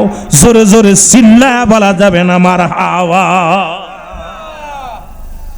উমরে ফারুক যায় প্রজাদের কাছে তো দুধ চাচ্ছে, কোন দিয়ে আমাদের এমপিরা আসলে লাল গালিচা বিছাই দিতে হয়। আর হযরত উমর ফারুক উনি ময়দানে যায়, এক পেয়ালা দুধ চাচ্ছে। রাখাল বলতেছে, প্রতীক, তোমার দুধ দিব, আমি দুধ দেওয়া সম্ভব না। বলে কেন? বলে তুমি যে বকরিগুলো দেখো, এই বকরির মালিক আমি নয়, আমার মালিকের হুকুম ছাড়া আমি দুধ দিতে পারি না। সুবহানাল্লাহ বলেন না? আর আমরা কি করি? কথা বুঝা নিয়েন। আলোচনা কিন্তু খুব খেয়াল করবেন, অনেক আলোচনা আছে, যত তাড়াতাড়ি শুনবেন খেয়াল করে তত তাড়াতাড়ি আলোচনা মজা লাগবে। বলতেছে আমি আমার মালিকের হুকুম ছাড়া যেহেতু বকরিগুলো আমার নয়, আমি আপনাকে এক ফুটা, এক পেয়ালা তো দূরের কথা, এক চুলো দুধ দিতে পারবো না। এটার মালিক আমি না, আমি শুধু রাখাল। হযরত উমর ফারুক ডাক দিয়ে কয়, ভাই একটু দুধ, আমাকে এক পেয়ালা দুধ দাও। কয় তুমি কি জানো না এই রাজ্য শাসন করে হযরত উমর ফারুক, আর যদি আমি এই মালিকের দুধ দহন করে তোমাকে দিই, খলিফা ওমর যদি শুনতে পারে আমাকে গর্দান কেটে ফেলবে, আমাকে নিস্তার রাখবে না। তুমি কি জানো না হযরত উমর ফারুক কোরআনের আইন দিয়া, কোরআনের আইন চালু করেছে। হযরত উমর ফারুক সংসার চালাই কোরআন দিয়া। সুতরাং যদি আমি তোমাকে পেয়ালা ভরে দুধ দিই, এর বিনিময় হযরত উমর ফারুকের গোয়েন্দা বিভাগের লোক যদি জানতে পারে আমাকে আস্ত রাখবে না, আমাকে চির বিদায় করে দিবে। জোরে জোরে চিল্লা বলা যাবে না মারহাবা। উমর ফারুক কয়, তাই নাকি? কয়, হ। তুমি জানো না হযরত উমর ফারুকের রাজ্যে এই সমস্ত দুই নাম্বারই চলে না। বকরি হলো আর একজনের, আমি হলাম রাখাল, তার দুধ দিব, এটা কানে চলে যাবে আস্তে আস্তে। কই তুমি একটা কাজ করো, হাঁটো, কেউ দেখবে না, আমি তোমারে 2 আনা পয়সা দিতেছি বা দুইটা মোহর দিতেছি, এর বিনিময়ে ওই পাহাড়ের গোড়ে যে আমি দিতেছি তুমি এটা থেকে মালিকও দেখবো না, ওমরের গুপ্তচরও দেখবো না, তোমারও কিছু লাভ হইবা, আমারও পিপাসা নিবারণ হবে। সঙ্গে সঙ্গে রাখাল ডাকতে বলে, এই মুনাফিক, তুমি কি জানো না তুমি যে মুনাফিক? হযরত ওমরের টাগে টক বুগে যেত, হযরত ওমর মুসলমান খলিফা হযরত ওমর ফারুক রাগান্বিত হয়ে গেলেন, কিন্তু ঠান্ডা হয়ে গেলেন। বলে, তুমি আমাকে মুনাফিক বললে কেন? আপনি কি জানেন না আমানতের খেয়ানত করা মুনাফিকের লক্ষণ? সুতরাং আমার কাছে বকরিগুলো আমানত, এটা আমার মালিক দেখছে না, ওমরও দেখছে না, এই ওমরের লোকজনও দেখছে না, কিন্তু আমার রব্বে কারীম তো দেখছে। আমার রব্বে কারীম কি আমারে সারবে? জোরে জোরে বলেন মারহাবা। আর আমাদের নেতারা 10 কেজি চাল দিতে যায়, 8 কেজি দেয়, 2 কেজি চুরি করে, ঠিক কিনা? হায় হায়, দেখলাম মাথায় টুপিও আছে, চেয়ারম্যান চাউল দিতেছে বালতি বের 7 কেজি, 10 কেজি দিচ্ছে কয়েছে 6 কেজি, এরা মাথায় টুপিও আছে, হাজি মানুষ। আরে বাটপাট ডাহা কেমনে চেয়ারম্যান হইল? কথা বুঝেননি? এই চোরের ঘরে চোর, গরিবের 5 কেজি চাউল এইটা সহ্য করতে পারে না, এরে যদি সংসদে বসায় আর এরে যদি টিহা দেয়, এ কেমনে মানুষের মায়ের নাম এরা থইব? কথা কয় না? এই চোরগুলো দেশটা খাইলো শেষ কইরা। আমার ভাইরা, আমার বন্ধুরা, আমার গভীর মনোযোগ। তোমার চিন্তা করে ডাকতে বলে, হ্যাঁ রাখাল, তুমি তোমার রব্বে কারীমকে এত ভয় পাও? বলো, ও প্রতীক, তুমি জানো না এই দুনিয়ার মধ্যে হযরত ওমরের রাজ্যে কোনো ফাজলামি চলবে না, কোনো 2 নাম্বারই চলবে না, আর আমার মরতে হবে, রব্বে কারীমের কাছে ধরা পড়তে হবে, রব্বে কারীম আমারে ছাড়বে না। সুতরাং তুমি আমার সঙ্গে, তুমিও একটা চোর, আমাকে চোর বানাতে চাও, সুতরাং তুমি দূর হয়ে যাও, আমার সামনে থেকে দূর হয়ে যাও, আমার সঙ্গে আর এই রকম 2 নাম্বারি বুদ্ধি আমাকে দিও না, কারণ আমি নিজেও চুরি করব না, তোমার পরামর্শ আমি শুনবো না, তুমি দূর হয়ে যাও।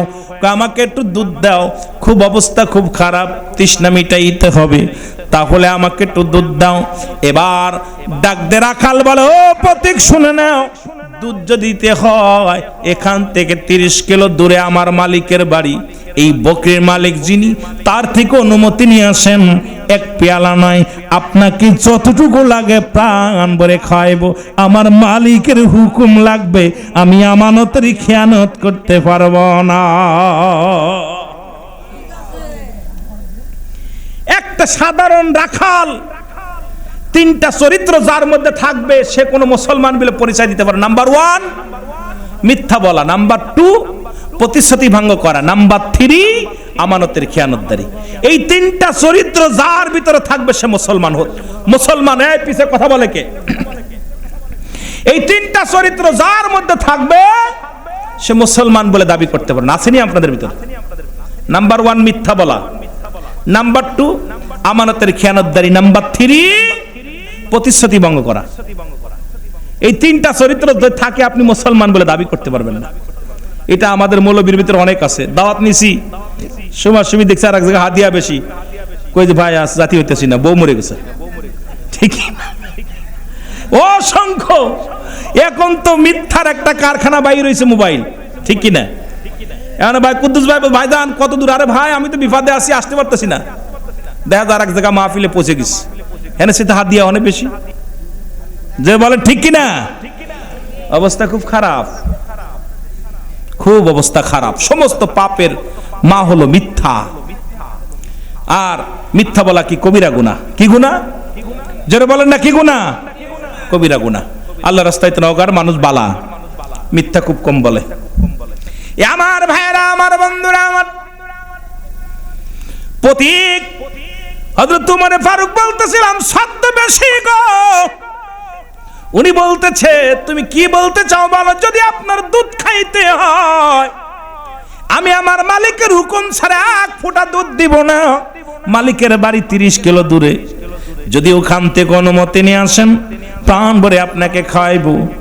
ওমরে ফারুক ডাক দে কয়, রাখাল রে, ওই 30 কিলো গেলে আমি তার জানে বাঁচবো না, ওর চাইতে তুমি কিছু নেও, আমার একটু দুধ দাও। আবারও তখন উনি ক্ষিপ্ত হইয়া, রাখাল ক্ষিপ্ত হয়ে উমরকে একটা গালি দিছে, বেটা, মানে ধমক দিয়া কথা বলতেছে। খলিফা উমর, আর আমাদের দেশে ভাই চিন্তা করছেন, যিনি প্রধান রাষ্ট্র পরিচালনা করতেছেন তাকে একজন সাধারণ রাখাল উনি ধমক দিতেছে। ধমক খেয়ে রাখাল হযরত উমর ফারুক নিরাপত্তা পালন করছে। কইছে, ভাই আপনি সারা জীবন রাখালগিরি করলেন, তা বিনিময়ে আপনার কোনো মনে আশা টাশা নাই? কইছে, আমার দুইটা আশা আছে। কয়টা আশা? জোরে বলেন না, কয়টা আশা? আপনার কি ধনী হওয়া, রাখালি করে কয়টা পান, এতে কি হবে? আপনার কি কোনো স্বপ্ন? রাখাল রাখাল বলতেছে, তুমি কি বলতে চাও প্রতীক? কইছে, ভাই না বলতেছি আর কি। তা কইছে, আমার দুইটা আশা। কি আশা? এক নাম্বার, মৃত্যুর পরে যেন আল্লাহ আমার জান্নাত দেয়। দুই নাম্বার হলো এই রাজ্যে, আমার রাজ্যে খলিফা হযরত উমর ফারুক, তার সঙ্গে দেখা করতে চাই। দুইটা আশা, আমার কোনো আশা টাশা নাই। হযরত উমর ফারুক ডাক দিয়ে বলে, রব্বে কারীম,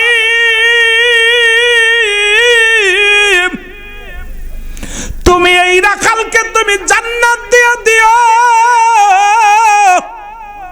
ও আমার আল্লাহ রব্বুল আলামিন, তুমি আমার এই রাখালের জান্নাত দিয়ে দিও। একটা চিৎকার মারছে। রাখাল কয়, তুই চোর, তুই নিজেই তো চোর, চুরি করার মধ্যে তুই এবার জান্নাত চেয়ে দিবি কেন? কিরা জান্নাত দিবি, মুনাফিক। উমর ফারুক রাগ হচ্ছে, কিন্তু শিখ দিছে, এটা সারতেছে। উমর ফারুক, তুমি চোর, তুমি একটা মুনাফিক, তুমি আবার আমার জন্য জান্নাত চাইতেছো? মুনাফিক। হযরত উমর ফারুক রাগ শিখ দিয়া বলতেছে, আল্লাহ লোকটার বড় স্বপ্ন, ইবাদত বন্দি কর, তোমার গোলামি করে ওর একটা জান্নাত দিয়ে দিও। দুই নাম্বার বলতেছে, রাখাল তুমি কি সত্য উমরকে দেখতে চাও? বলে হ্যাঁ। তাহলে আগামীকাল ফজরের নামাজটা বাইতে মুসলমান শুনে নাও, মসজিদ নববীর মধ্যে প্রথম কাতারে যে দাঁড়াইবা, দাঁড়ানোর পর তুমি হযরত উমরকে দেখতে পাবা। বলে, প্রতিক্রে ওই মসজিদ নববীতে অনেকবার গেছি হযরত উমরকে দেখার জন্য, কিন্তু উমরের সঙ্গে দেখা হয় না। প্রথম কাতারে যাইতে পারি নাই, সিরাযুক্ত জামা কাপড়, এই সিরা কাপড় গায়ে দিয়া, পুরন কাপড় গায়ে দিয়া কেমনে কাতারে দাঁড়াইব, এই জন্য দেখাও হয় না, বড় কষ্ট করে গেছি রে। হযরত উমর ফারুক ডাক দেখায়, হো রাখাল শুনে নাও, হযরত উমরকে দেখার একটা বুদ্ধি আমি তোমাকে বলি। আগামীকাল ফজরের নামাজ তুমি জামাতে যাইয়া উমরের পাশে যায় প্রথম কাতারে দাঁড়াইবা, দেখবা হযরত উমর ফারুক ইমামতি করতে আসবে, তখন তুমি প্রাণ খুলে দেখে নিবা, তবে তুমি কিন্তু ওই ফজরের নামাজে হাজির হয়ে যাবে। উমর ফারুক ভালো চলতেছে, দরকার নেই ভাই, টিপাটিপির দরকার নেই, অনেক সুন্দর চলতেছিল। হযরত উমর ফারুক মনে দুঃখ নিয়ে, আল্লাহ এই লোকটা এত ইমানদার, যার কেউ দেখে না, একটু দুধ চায়, খাওয়ানো টুকমান, এই দুধের পেয়ালা থেকে একটু বকরি থেকে দুধ দোয়াইল না, আল্লাহকে ভয় পায়। দুই নম্বর হযরত উমরের শাসন, উমরকে কত ভয় পায়, যে খলিফা হযরত উমর ফারুক কোরআনের আইন দিয়ে দেশ পরিচালনা করে, তার কাছে ভুল কোন রকম অন্যায় করলে ছাড়া পাবো না। আল্লাহ এই লোকটা এত ইমানদার। হযরত উমর ফারুক চলে গেলেন। রাখাল আর একটু কমান, সাউন্ড টোন কমান, মাইকে টোন কমান। আবার হঠাৎ করে কি আবার মুসামসি দরকার ছিল কিরে বাবা, অনেক সুন্দর চলতেছিল। লা ইলাহা আর জোরে লা ইলাহা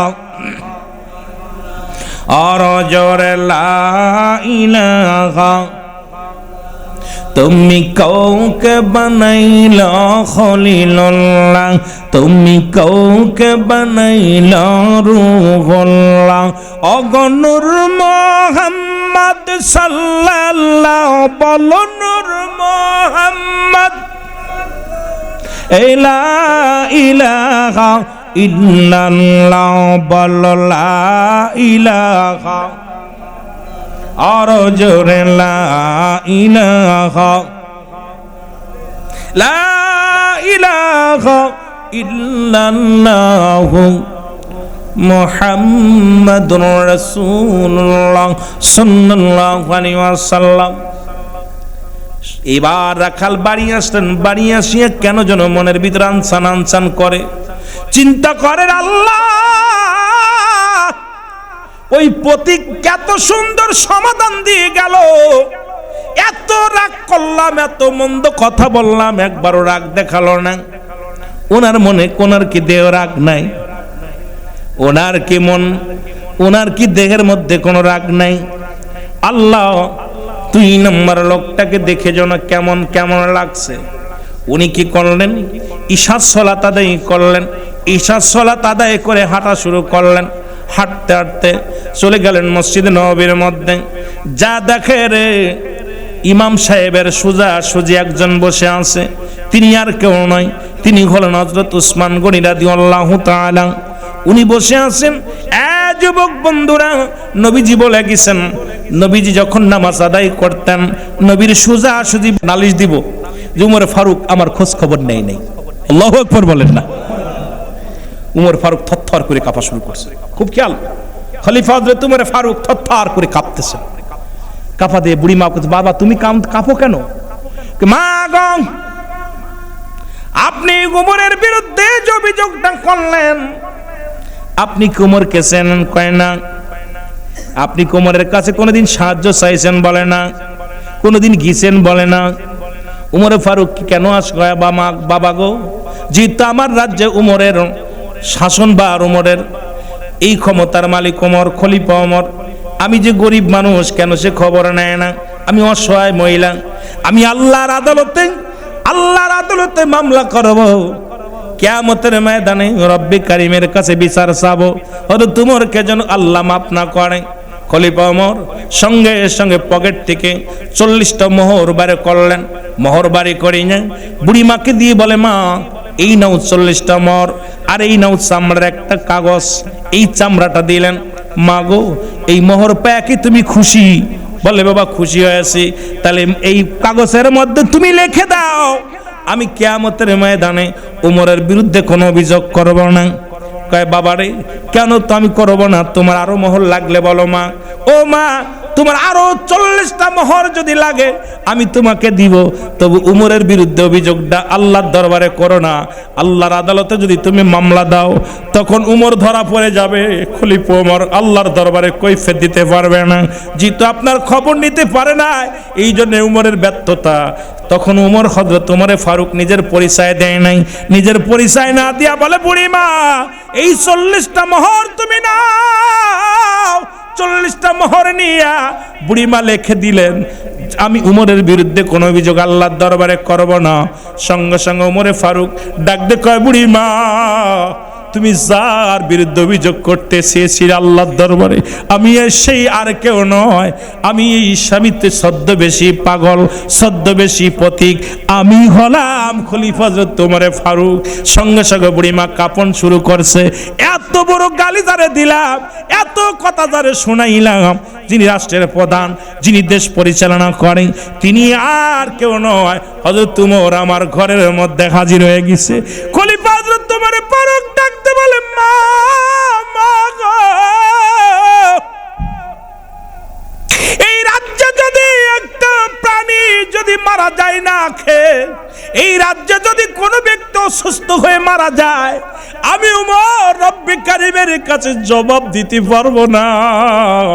সুতরাং মা গো, তুমি যদি আমার বিরুদ্ধে অভিযোগ করো গো মা, আমার আল্লাহ আমারে ছাড়বে না। এই কারণে মা গো, তুমি যদি পারো মা গো, আমি প্রতি সপ্তাহে সপ্তাহে তোমার বাড়িতে আসবো, মাসে মাসে আসবো মা গো, তোমার খবর নিব, তোমার যাওয়া লাগবে না। আর আমাদের এমপির বাড়িতে কাপড় আনার জন্য মানুষ পায়ের তলে পড়ে মারা যায়। আমাদের মন্ত্রী এমপিদের বাড়িতে 2 কেজি চাউলের জন্য দরখাস্ত করা লাগে, ঘুষ দেওয়া লাগে। হায়রে দেশের মুসলমান, দাড়ি টুপি মাথায় দিয়া, দাড়িও আছে মুখে, টুপু আছে মাথার মধ্যে, তারপরও এমপি সাহেব ঘুষ ছাড়া চলে না। এমপির পিএস, এতদিন পিএস লাগে না, এখন পিএস লাগে। মুসলমান তার উপদেষ্টা লাগে, মন্ত্রীর উপদেষ্টা লাগে। আইরে দেশ চালাবো কার দিয়া রে মুসলমান? এই জন্য এমন শাসক আমাদের দরকার। যেহেতু বাংলাদেশটা মুসলিম রাষ্ট্র, এই দেশে দরকার উমরের মতো শাসকের দরকার আছে। আছে কিনা? ঠিক বলছেন। 2 নম্বর বড় কষ্ট। আমাদের মন্ত্রীগুলো, চেয়ারম্যানগুলো, মেম্বারগুলো যদি একটু খবরে নেয়, কিছু দেওয়ার দরকার নাই, মেম্বারের কাছে কিছু চাই না, চেয়ারম্যানের কাছে কিছু চাই না। সপ্তাহে একদিনে আজকে এই ইউনিয়নের এই ওয়ার্ডে নামাজ পড়বে, পরের ওয়ার্ডে নামাজ পড়বে, কি কন কথা বোঝেন নাই? আজকে এই গ্রামে বড় মসজিদে নামাজ পড়বে, চেয়ারম্যান সালাম দেওয়া, আসসালামু আলাইকুম ভাই, আপনারা ভালো আছেন, দেখবেন মুসল্লিদের প্রাণটা ঠান্ডা হয়ে যাবে। আবার পরের দিন আর এক জুম্মায়, পরের দিন আর এক জুম্মায়, কিন্তু উনার কাছে গেলে 10টার আগে উনার ঘুমই ভাঙে না। যেটা বলেন ঠিক কিনা? আমার পরে কষ্ট পাচ্ছেন? আমি বাজানে আমি আপনাদের বিরোধিতা করতেছি না, আমি শুধু কথার কথা বুঝাইতেছি। যাহারে আমরা যাদেরকে বড় আশা করে, জনগণ কিছু চায় না তাদের কাছে। আমরা এই যে আমাদের এখন বিএনপি ক্ষমতা, আমরা তাদের কাছে খাইতেও চাই না, পড়তেও চাই না, আমরা চাই একটু শান্তি, নিরাপদে হাট রাস্তাঘাট নিরাপদ, শান্তিতে বিদ্যুৎ, শান্তিতে আমরা চলাফেরা, আমাদেরটা আমরা রোজগার করে খাবো, আমরা দুর্নীতি চাই না। যেটা বলেন ঠিক কিনা? যে দল আসুক না কেন, আমি কোনো দলও করি না, ভয়ের কোনো কারণ নাই। আপনারা কইতে পারেন আমি কোনো দল করি না, বাবা আমি বিশ্ব জাকের মঞ্জিল আট্টসি দরবারের একজন নগণ্য গোলাম, এই দরবারে একজন মুরিদ, কথা বলছেননি? সুতরাং আমি কোনো দল করি না, আমলি করি না, বিএনপি করি না, জামাতও করি না, কোনো দলের সঙ্গে জড়িত না। তবে সত্যকে সত্য বলতে হবে। বিশ্ব জাকের মঞ্জিলে যারা যায় তারা সবসময় সত্যকে সত্য বলি, এটাই আমাদের অভ্যাস, যে আমরা সত্যকে মিথ্যা বলি না। কারণ আমার কথা হলো যে আমরা ইউনিয়ন চেয়ারম্যান কি দিব, আমাদের মেম্বার কি কিছু দিতে পারে না, কিন্তু আমাদের সঙ্গে সালাম বিনিময়, কৌশল বিনিময়, দেখা হলো, জড়ায় ধরলো বুকের ভিতরে, এটা আমাদের সবচেয়ে বড় পাওয়া। যেটা বলেন ঠিক কিনা? আমরা কিছু চাই না তাদের কাছে, চাই একটু শান্তি। যেটা বলেন ঠিক কিনা? একটু মহব্বতের সঙ্গে জিকির করেন, সুবহানাল্লাহ, আলহামদুলিল্লাহ, সুবহানাল্লাহ। আরো জোরে বলেন লা ইলাহা, আরো জোরে লা ইলাহা, মহব্বতে লা ইলাহা, লা ইলাহা ইল্লাল্লাহু। এ দুনিয়ার মুসলমান, এবার খলিফা হযরত ওমর ফারুকের কদমে এক বৃদ্ধা দুজন পুত্র তার সন্তানকে হাত ধরে টানতে টানতে নিয়ে আসলেন। খুব খেয়াল, এবার হাত ধরে টানতে টানতে নিয়ে বলে, আমিনুল মুমিনিন খলিফা হযরত ওমর ফারুক, আমি আমার ছেলেটাকে নিয়ে আইছি বিচার করার জন্য। কারে নিয়ে আইছি? ছেলেরে। কারে? ছেলে। খলিফা হযরত ওমর ফারুক ডাকতে বলে, বাবা আপনার ছেলের বিচার করবেন আমার কাছে কেন? বলে আমার ছেলে 3টা অপরাধ করেছে। কয়টা অপরাধ? যারা বলেন কয়টা? 3টা অপরাধ করেছে। নাম্বার 1, 1 নাম্বার, আমার ছেলে মানুষ হত্যা করেছে, এই মহাপাপ করেছে। নাম্বার 2, সে মাদক সেবন করে, গাঁজা মদ ইয়াবা পান করে। নাম্বার 3, সে জিনাকারী। এই 3টা বিচার আমি বাবা হইয়া আপনার কদমের মধ্যে আনছি, বিচার করা লাগবে। বাপে বিচার চাই ছেলের জন্য। খলিফা হযরত ওমর ফারুক ডাকতে বলে, বৃদ্ধা কি তোমার ছেলে? বলে জি আমার ছেলে। বলে কি করা লাগবে? বলে বিচার করা লাগবে। কি করা লাগবে? বিচার করা লাগবে। বলে বালক তোমার বাবা, উনি কি তোমার বাবা? বলে জি আমার বাবা। বলে তুমি কি জানো না আমি উমরকে দেখে মানুষ ভয়ে থরথর করে কাঁপে? তুমি যে 3টা অভিযোগ আমার কাছে নিয়ে আসছে, 1 নাম্বার অভিযোগ তুমি নাকি জিনা করো। বলে জি হুজুর। কি কয়? জি হুজুর। তুমি কি জানো জিনার শাস্তির বিধান? বলে না। জিনার শাস্তির বিধান হলো যদি কোনো অবিবাহিত পুরুষ, অবিবাহিত নারী, খুব খেয়াল, অবিবাহিত নারী, অবিবাহিত পুরুষ যদি জিনা করে, শাস্তির বিধান হলো 40টা মুসলমান 100 ডুরা তার গায়ের মধ্যে মারতে হবে। যদি সে কয়েকটা ডুরা মারার পরে যদি মারা যায়, মারা যাওয়ার পর এই বাকি ডুরাগুলো তাকে গোসল করাতে হবে, গোসল করে কাফন পরাইতে হবে, কাফন পরানোর পর এরপরে তারে কি করতে হবে? কবর দিতে হবে। কবর দেওয়ার পর বাকি যে বেতের আঘাতগুলো থাকবে, কবর উপরে তারে বেতের আঘাতগুলো করতে হবে। এটা হলো ইসলামের বিধান। খলিফা হযরত ওমর ফারুক বলে, বাবা যদি অবিবাহিত হও, এর বিধান হলো এটা, দুই নাম্বার, যদি কোনো বিবাহিত পুরুষ, বিবাহিত নারী যদি জিনা করে, খুব খেয়াল করবেন নওগাঁর মানুষেরা, আজকে বাংলাদেশে জিনা ব্যভিচার যেভাবে বাড়ছে, আজকে পর্দার বিধান আজকে আমাদের মধ্যে নাই, না থাকার কারণে আজকে এত পরিমাণ আজকে জিনা ব্যভিচার বাড়ছে। বলতে দুই নাম্বার হলো, যদি কোনো বিবাহিত নারী, বিবাহিত পুরুষ যদি জিনা করে, শাস্তির বিধান হলো, এই মুসলমান শুনে নাও, সর্বপ্রথম মাটি খুঁড়তে হবে, মাটি খুঁড়িয়া বুক পর্যন্ত তারে পুঁততে হবে, বুক পর্যন্ত পুঁতি যা পাথর নিক্ষেপ করতে হবে, ইট পাটকেল নিক্ষেপ করতে হবে, যতক্ষণ পর্যন্ত মৃত্যুবরণ না করবে ততক্ষণ পর্যন্ত মারা বন্ধ করা যাবে না। যখন নিশ্চিত হয়ে যাবেন মারা গেছে, মারা যাওয়ার পর এবার মাটি খুঁড়ে তারে তুলতে হবে, জমিনের ভিতর থেকে তুলতে হবে, তুলিয়া দিবালয়ে মানুষের সামনে কুকুর শিয়াল দিয়ে লাশটা খাওয়া দিতে হবে। কোন জিনাকারী মুসলমান, বিবাহিত জিনাকারী পুরুষ, বিবাহিত জিনাকারী নারী, এদের কোনো দাফন দেওয়া জায়েজ নয়, এদের দাফন দেওয়া যাবে না, এদের কাফন পরানো যাবে না, এদের জানাজা হবে না। আজকে বাংলাদেশের মধ্যে জিনা করে জেলে গেলে ফুলের মালা গলায় নিয়ে আমরা ফিরে আসি। এই দেশে কিসের বিচার হয় রে মুসলমান, বলতে গেলে কষ্ট হয়। আমার দেশে অসংখ্য মানুষ বলৎকার, হাজার হাজার হাজার হাজার আলেমরা আছে, যত বড় কুতুব হোক, যেটা হারাম সেটা হারাম, হারামকে হারাম মানতে হবে, হারামকে হালাল বলার একটার কারণ নাই। সুতরাং জিনা যে করবে শাস্তির বিধান হলো, একটা বিচার যদি নওগাঁর জমিনে হতো, আপনার নওগাঁর জমিনে যদি একটা বিচার করা যেত, আই নওগাঁর জমিনে জিনা ব্যভিচার চিরতরে পালায়া যেত। জোরে বলেন ঠিক কিনা? বউ থুয়ে বিদেশে যায় আর বউ পাওয়া যায় না। যুবকেরা শোন, কোন বিবাহিত নারী, বিবাহিত পুরুষ জিনা করলে তার দাফন দেওয়া যাবে না, কাফন দেওয়া যাবে না, জানাজা হবে না, তাকে দিবালয়ে কুকুর শিয়াল দিয়ে খাওয়াই দিতে হবে। একটা বিচার করেন না? ওই মৌলভী সাহেব একটা বিচার করো। কিন্তু অবিবাহিত থাকার, আলহামদুলিল্লাহ, অবিবাহিত থাকলে আল্লাহ তারে মোটামুটি তার জানাজাটা পাবে। অবিবাহিত নারী পুরুষ জিনা করলে সে জানাজা পাবে, কাফন পাবে, দাফনও পাবে। কিন্তু এমন আঘাত আমার দেশে বিচার নাই। সবাই ইসলামী রাষ্ট্র চায়, ইসলামী কায়েম চায়, ইসলাম শাসন চায়, কোরআনের শাসন চায়, কিন্তু প্রতিনিয়ত দেখছে অনেক হুজুর জিনা করতেছে। কিসের হুজুর, কিসের পীর সাহেব, কিসের মৌলবী, কিসের মুন্সি, দেখার সময় নেই। কোরআনের আইন যেটা বলছে সেটা পালন করতে হবে। জোরে বলেন ঠিক কিনা? উমরে ফারুকের সন্তান জিনার অপবাদ দেওয়ার পর নিজে ডুরা মারছে, সঙ্গে সঙ্গে মারা গেছে। সন্তান মারা যাওয়ার পর নিজের ছেলেকে নিজে পিটায় মেরে ফেলেছে। যখন জিনার অপবাদ আছে, উমরের কাছে আসলো, হুজুর আপনার ছেলে জিনা করছে। হযরত উমর ফারুক কি করছে? নিজের সন্তানকে ডুরা মারা শুরু করছে। কয়েকটা মারা পর মারা গেছে।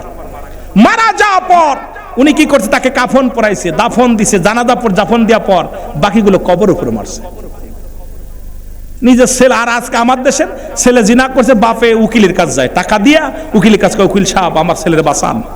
ওই বাপের জুতা দিয়ে ফিটাইবো আল্লাহর ফেরেশতারা। সন্তান আমানত রাখছে, আল্লাহ খেয়ানত করার অধিকার নাই। যে সন্তান নামাজ পড়ে না ত্যায্য করে দেন, যে সন্তান ঘুষ খায় ত্যায্য করে দেন, যে সন্তান ঘুষ খায় সুদ খায় ত্যায্য করে দেন, যে সন্তান বেপরদায় চলে ত্যায্য করে দেন, যে সন্তান আপনার অবাধ্য সন্তানকে ত্যায্য করে দেন, দরকার নাই। ওই ছেলে মেয়ে একদিন জাহান্নাম ডেকে আনবে। ছেলে বলে, আব্বা আজকে আমার দেশে অসংখ্য দেখা যায় জিনা করে জেলে গেছে, বাপে তদবির করে বাড়ি ঘর বেঁচে ছেলের ছাড়াতে চায়, মেয়ের ছাড়াতে চায়। তুই প্রয়োজন হলে আরো টাকা দিয়া জল্লাদ ঠিক করে ফাঁসি দিয়ে দে, মেরে ফেল, ওটার মরার হুকুম দিয়েছে, মেরে ফেল, কারণ ওটা তো সন্তান না। আজকে আমার দেশে বিচার নাই। আমার দেশে খালি বড় বড় কথা বলার মতো মৌলবী আছে, ফতুয়া দেওয়ার জন্য হুজুর আছে, বিচার করার মানুষ নাই।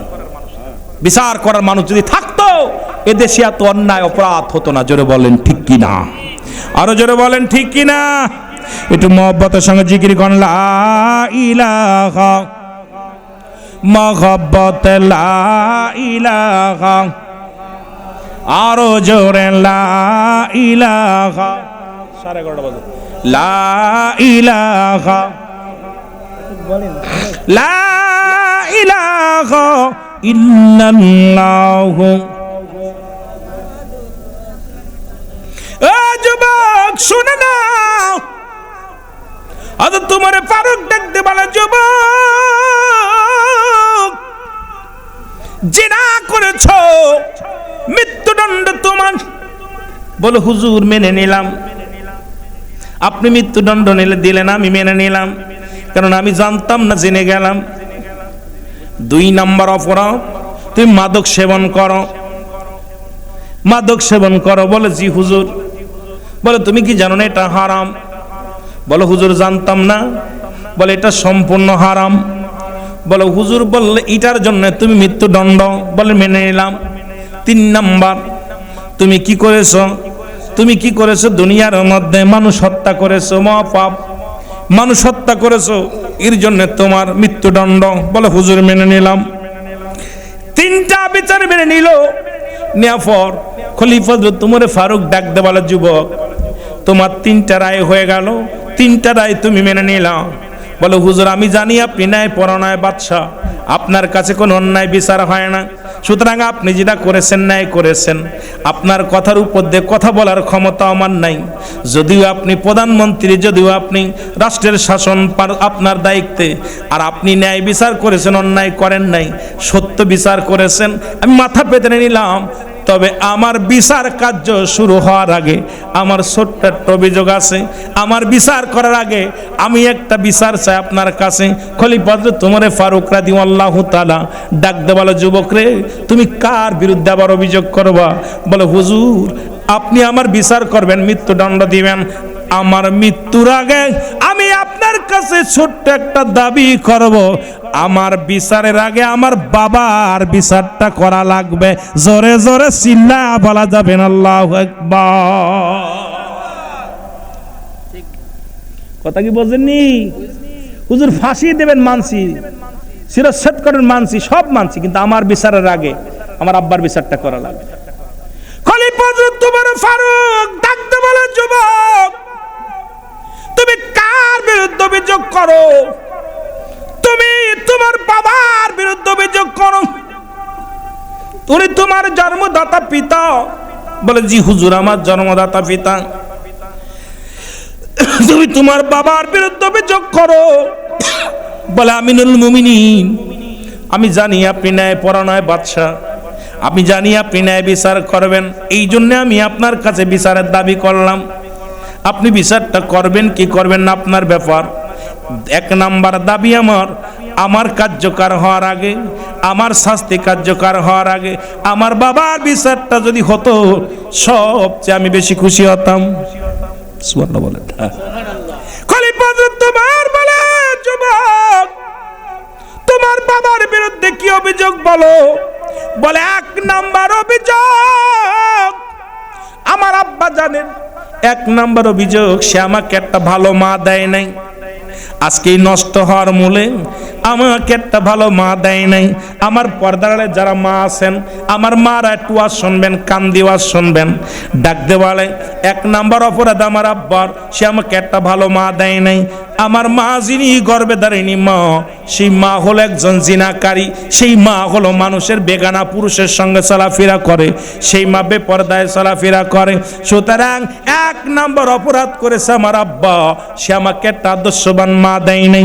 এই জন্য আমি যুবকদের হাতে পায়ে ধরে বলে যায়, ও যুবক যারা বিয়ে করিস নাই তাদের পায়ে ধরে বলে যায়, বিয়ের আগে হলো একজন রিক্সা চালকের মেয়ে বিয়ে কর, ভ্যান চালকের মেয়ে বিয়ে কর। যে মেয়েটা 5 ওয়াক্ত নামাজ আদায় করে, যে মেয়েটা পর্দার বিধান মেনে চলে, যে মেয়েটা কোরআন শরীফ পড়তে পারে, যে মেয়েটা উলঙ্গ হয়ে রাস্তায় ঘোরে না, যে মেয়েটা পর্দা ছেড়ে বাইরে যায় না, যে মেয়েটা মার্কেটে একা একা করে না, যে মেয়েটা বেগানা পুরুষের পাঁচ গুড় করে না, যে মেয়েটা পুরুষের ন্যায় চলে না, এমন একটা জীবন সঙ্গিনী যদি তুমি পাও এই দুনিয়ার মধ্যে, তোমার মতো ভাগ্যবান পুরুষ, তোমার মতো জান্নাতি পুরুষ এই দুনিয়ার মধ্যে আর কেউ নাই। জোরে জোরে চিল্লায় বলা যাবে না সুবহানাল্লাহ। এ যুবক, সুতরাং 1 নম্বর অপরাধ আমার বাবার, সে সে আমাকে একটা ভালো মা দেয় নাই। হ্যামোলিয়ান না লেপোনিয়ান না কে যেন বলেছে, তোমরা আমাকে একটা আদর্শবান মা দাও, আমি একটা শিক্ষিত জাতি দিব। সুতরাং যদি একটা ভালো মা পাওয়া যায়, সৎসঙ্গে সর্ববাসৎ, সৎসঙ্গে সর্বনাশ। আজকে আমাদের বাবাগুলো লালন পালন করার জন্য বেশি ভূমিকা নয়, মায়ের ভূমিকা বেশি। আজকে আমাদের মা বোনেরা দেখবেন বেগানা পুরুষের সঙ্গে চলাফেরা, বাজার ঘাট করে পুরুষের মতো, চলাফেরা করে পুরুষের মতো। তাদের চলা চলতি পর্দার বিধান নাই। নামাজও যেমন ফরজ, পর্দাও তেমনি ফরজ। নামাজ যেমন ফরজ, পর্দাও তেমনি ফরজ। এখন হুজুরের বাড়ি পর্দা নাই, পীর সাহেবের বাড়ি পর্দা নাই। পীর সাহেবের মেয়ে যায় আরেকজনের লগে বাইর হইয়া, পীর সাহেবের বউ বেড়ায় আরেকজনের লগে ঘুরে বেড়ায়। পীর আলেমের বউ বেড়ায় আরেক জায়গায়, আলেমের বউ নিজে করে মার্কেট, পীর সাহেবের বউ করে মার্কেট, পীর সাহেবের মেয়ে করে মার্কেট। পীর সাহেবের মেয়ে যায় মঞ্চ বেগানা পুরুষের সঙ্গে চলাফেরা। আজকে কারে দিয়ে আজকে সমাজ বাঁচাবেন? আজকে আপনাদের কথা বলবো না, আমরা আলেম সমাজ নিজেদের কন্ট্রোল করতে পারি না। করে বলবো, জোরে জোরে বলেন ঠিক কিনা? মৌলবীর মেয়ের নেই পর্দা, ইমাম সাহেবের মেয়ে সে যায় বেগানা পুরুষের হাত ধরে। মৌলবীর মেয়ে চলে যায় অবস্থায়, কি যে অবস্থা, বুরকা পরে টিকটক করে বেড়াচ্ছে। কথা বুঝেন? কারে দিয়ে আপনি সোজা করবেন, করে দিবেন কথাগুলো। সমাজ বাঁচাতে হলে 2 নম্বর অপরাধ, আমার আব্বার 2 নম্বর অপরাধ, সে আমাকে ভালো একটা নাম দেয় নাই। আমার নামটা দিছে লালটু বল্টু, কত কিছু মুসলমান ইসলামের জন্য। ইসলাম আমার নবীজি বলছে, যখন সন্তান দুনিয়ার মধ্যে আগমন করবে, এই সন্তান যখন দুনিয়ার মধ্যে আগমন করবে 7 দিনের একদিন আগে নাম রাখা দূরত্ব নয়। কিন্তু আমার দেশের এমন অবস্থা, সন্তান পেটে আসা আলতাসন করে দেখে ছেলে হবে না মেয়ে হবে, এখন বিয়ের রাত্রে নাম রাখা শুরু, বিয়ের রাত্রে নাম রাখা হয়ে যায়। ডাকতে বলেন, বিবি বলে স্বামী রে, যদি আমার একটা মেয়ে হয় নাম রাখবো কারিনা। যদি একটা স্বামী কয় না আমার একটা ছেলে হবে নাম রাখবো শাহরুখ খান। এখনো মিলন হয় নাই, নাম রাখা কমপ্লিট। কথা বুঝেন? এই সন্তান ভালো হইব? কোনদিনও হইব না। এই যে রাসূল বলছে, সন্তান যখন দুনিয়ার মধ্যে আগমন করবে, যদি ছেলে সন্তান হয় 7 দিনের একদিন আগে নাম রাখা দূরত্ব নয়, 7টা দিন অতিবাহিত হবে। তখন তার নখ কাটবেন, চুল কাটবেন, সুন্দর করে গোসল করাবেন। এরপরে যদি মুসল ছেলে হয়, ছেলে সন্তান হলে 2টা পশু প্রাণী কুরবানি করবেন, মেয়ে হলে একটা। এরপরে সুন্নাতে রাসূল হলো 7 দিনের একদিন আগে নাম রাখা দূরত্ব নয়। কিন্তু আমার দেশে দেখা যায় আলতাসনো করে নাম রাখছে, 7 মাস হয়েছে আলতাসনো করছে, কয় পেটের ভিতর নড়াচড়া করে মেয়ে, নাম রাখা কমপ্লিট। পেটের ভিতর নড়াচড়া করে ছেলে, নাম রাখা কমপ্লিট। এই সন্তান যত বড়ই আলেম হোক, ও হবে জিনাকারী, বলৎকারী। ও মেয়ে যতই পর্দাশীলতা হোক, ও বাবার মুখ হাসাবে, বাবার মায়ের মুখ হাসাবে। কারণ রাসূলের সুন্নাত তরিকায় সন্তান আসে না। কোন মৌলবী ফতোয়া দিতে পারবে না? এই মৌলবীরা, একটা মৌলবী ফতোয়া নিয়ে 7 দিনের একদিন আগে নাম রাখা দূরত্ব নয়। রাসূল বলতে সুন্নাতে রাসূল তরিকা, সুন্নাত তরিকা যদি সন্তান দুনিয়ার মধ্যে আনতে হয়, আপনার ছেলে মেয়ে হওয়ার পর 7 দিনের আগে একদিন আগে নাম রাখা যাবে না। কিন্তু আমরা আগেই কমপ্লিট কি নাম রাখবো, কি নাম রাখবো? কথা বুঝেননি? সন্তান দুনিয়া আসবে, যদি আকিকা নাও করতে পারেন, 7টা দিন অতিবাহিত হবে, তাকে পুত পবিত্র গোসল টোসল করায়, তারপরে সুন্দর একটা নাম একটা আলেমের সঙ্গে পরামর্শ করবেন, নিজে সুন্নাত তরিকায় ভালো একটা নাম কোরআন হাদিস ঘেটে এটা সুন্দর একটা নাম রাখবেন। কথা বুঝেননি? কিন্তু আমাদের দেশে কয়টা মানুষ নাম রাখছে? আমাদের মুরব্বীরা আগে বুঝতো না, আমরা তো এখন বুঝি। এখন এইগুলো আলোচনাগুলো করলেও অনেকের গায়ে লাগে। এখন দেখেন বড় আলেমও 2 নাম্বারই করে, কারণ ওই যে ভিতরে কিছু ভুল আছে, গোড়ার ভুল ছিল, ভুলের ভিতরে ছিল। ওই জন্য সুন্নাতে রাসূল হলো 7 দিনের একদিন আগে নাম রাখা দূরত্ব নয়। 3 নাম্বার অপরাধ, 3 নাম্বার অপরাধ হলো আমার মা বাবা আমারে কোনো ইসলামের জ্ঞান শিক্ষা দেয় নাই। 3 নাম্বার অপরাধ আমার আব্বার, কারণ আমি হারাম হালাল বুঝি না। আমি ভালো মন্দ বুঝি না। সুতরাং হুজুর 3 নম্বর অপরাধ আমার আব্বা মার, সে আমাকে কোন ইসলামের জ্ঞান দেন নাই। আপনার ছেলে যখন দুনিয়ার মধ্যে, ছেলে হোক আর মেয়ে হোক, যখন জন্মগ্রহণ করবেন তাকে নামাজের নিয়ম কানুন শিক্ষা দিবেন, হারাম হালাল বোঝার শক্তি দিবেন, কিছু কোরআন হাদিস শিক্ষা দিবেন। কিন্তু এই সন্তান বড় হয়ে এসপি হোক, ডিসি হোক, মন্ত্রী হোক আর যাই হোক না কেন, এখানে আমাদের দেশে অসংখ্য আছে। কোথায়? ইবতেদায়ী মাদ্রাসা। আমার দেশে অসংখ্য মাদ্রাসা আছে, ফুরকানি মাদ্রাসা। একজন আলেম দিয়া তাকে কোরআনের জ্ঞান দিবেন, তাকে হাদিসের জ্ঞান দিবেন। এরপরে যদি ওই সন্তান অন্যায় করে, এর জন্য দায়ী আপনি হবেন না। কিন্তু আপনারা ইঞ্জিনিয়ার বানানোর জন্য চেষ্টা করেন, ডিসি বানানোর জন্য চিন্তা করেন, মন্ত্রী বানানোর জন্য চেষ্টা করেন, কিন্তু একটা সন্তানকে কোরআনের জ্ঞান শিক্ষা দেওয়ার জন্য আপনারা চিন্তা করেন না। খোদার কসম, আল্লাহর কসম করে বলি, রব্বে কারিমের দরবার থেকে সারা পাওয়া সম্ভব হবে না। যুবক বলতেছে, হুজুর 2-3 নম্বর অপরাধ আমার আব্বা মা, তারা আমার কোনো ইসলামের জ্ঞান শিক্ষা দেয় না। ওই ছেলে মেয়ে ওই ফের আল্লাহর কাছে ফেরেশতারা যখন, মালিক ফেরেশতা যখন ধরে ধরে জাহান্নামে নিবে, আফসোস করে, মা ফেরেশতা আমাকে একটু সুযোগ দাও। আমার আব্বা নামাজ পড়তো, আব্বা কোরআন জানতো, আমাদেরকে শিক্ষা দেয় নাই।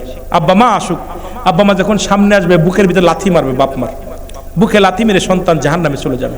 এই জন্য সন্তান যখন আসবে আপনি তাকে সর্বনিম্ন কয়েকটা সূরা শেখাবেন, 6টা কালেমা শেখাবেন, 5টা কালেমা শেখাবেন, সূরা কিরাত শেখাবেন, যার দ্বারা সে দৈনন্দিন জীবনে 5 ওয়াক্ত সালাত আদায় করতে পারে, হারাম হালাল বুঝতে পারে। এই জন্য প্রতিটা সন্তান যখন মেয়ে হোক আর ছেলে হোক যখন আসবে, তখন খলিফা হযরত উমর ফারুক রাগান্বিত হয়ে বিদ্যার দিকে তাকালেন। বিদ্যা, তোমার সন্তান নষ্ট হওয়ার জন্য তুমি দায়ী। বিদ্যা তখন থরথর করে কাঁপতেছে, বলে আমিনুল মুমিনিন, আমাকে আপনি মাফ করেন, আমাকে তওবা পড়ায় দেন, আল্লাহ যেন আমাকে মাফ করে। তখন খলিফা হযরত উমর ফারুক বিদ্যা এবং তার সন্তানকে তওবা করায় দিলেন যে তোমরা তওবা করো, রব্বে কারিম যদি ক্ষমা করে তাহলে কতই না মহান, তোমরা তওবা করো সে রব্বে কারিমের দরবারে।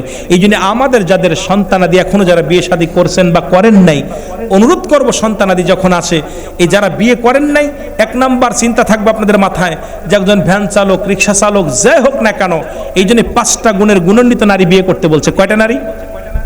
জোরে বলেন কয়টা? আরো জোরে বলেন কয়টা?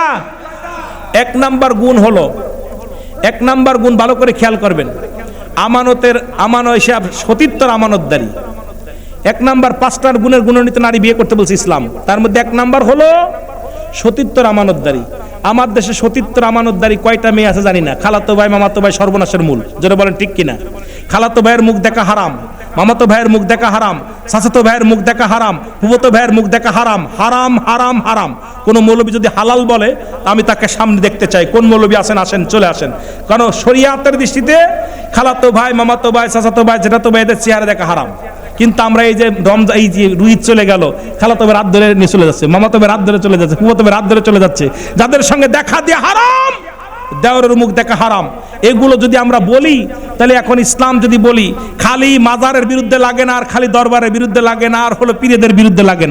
কয়টা ফতোয়া দিচ্ছেন হুজুর, ভালো করে শোনেন। আজকে বেগানা নারী চেয়ারা লয়া টানাটানি করতেছেন, যা শুরু করছেন সব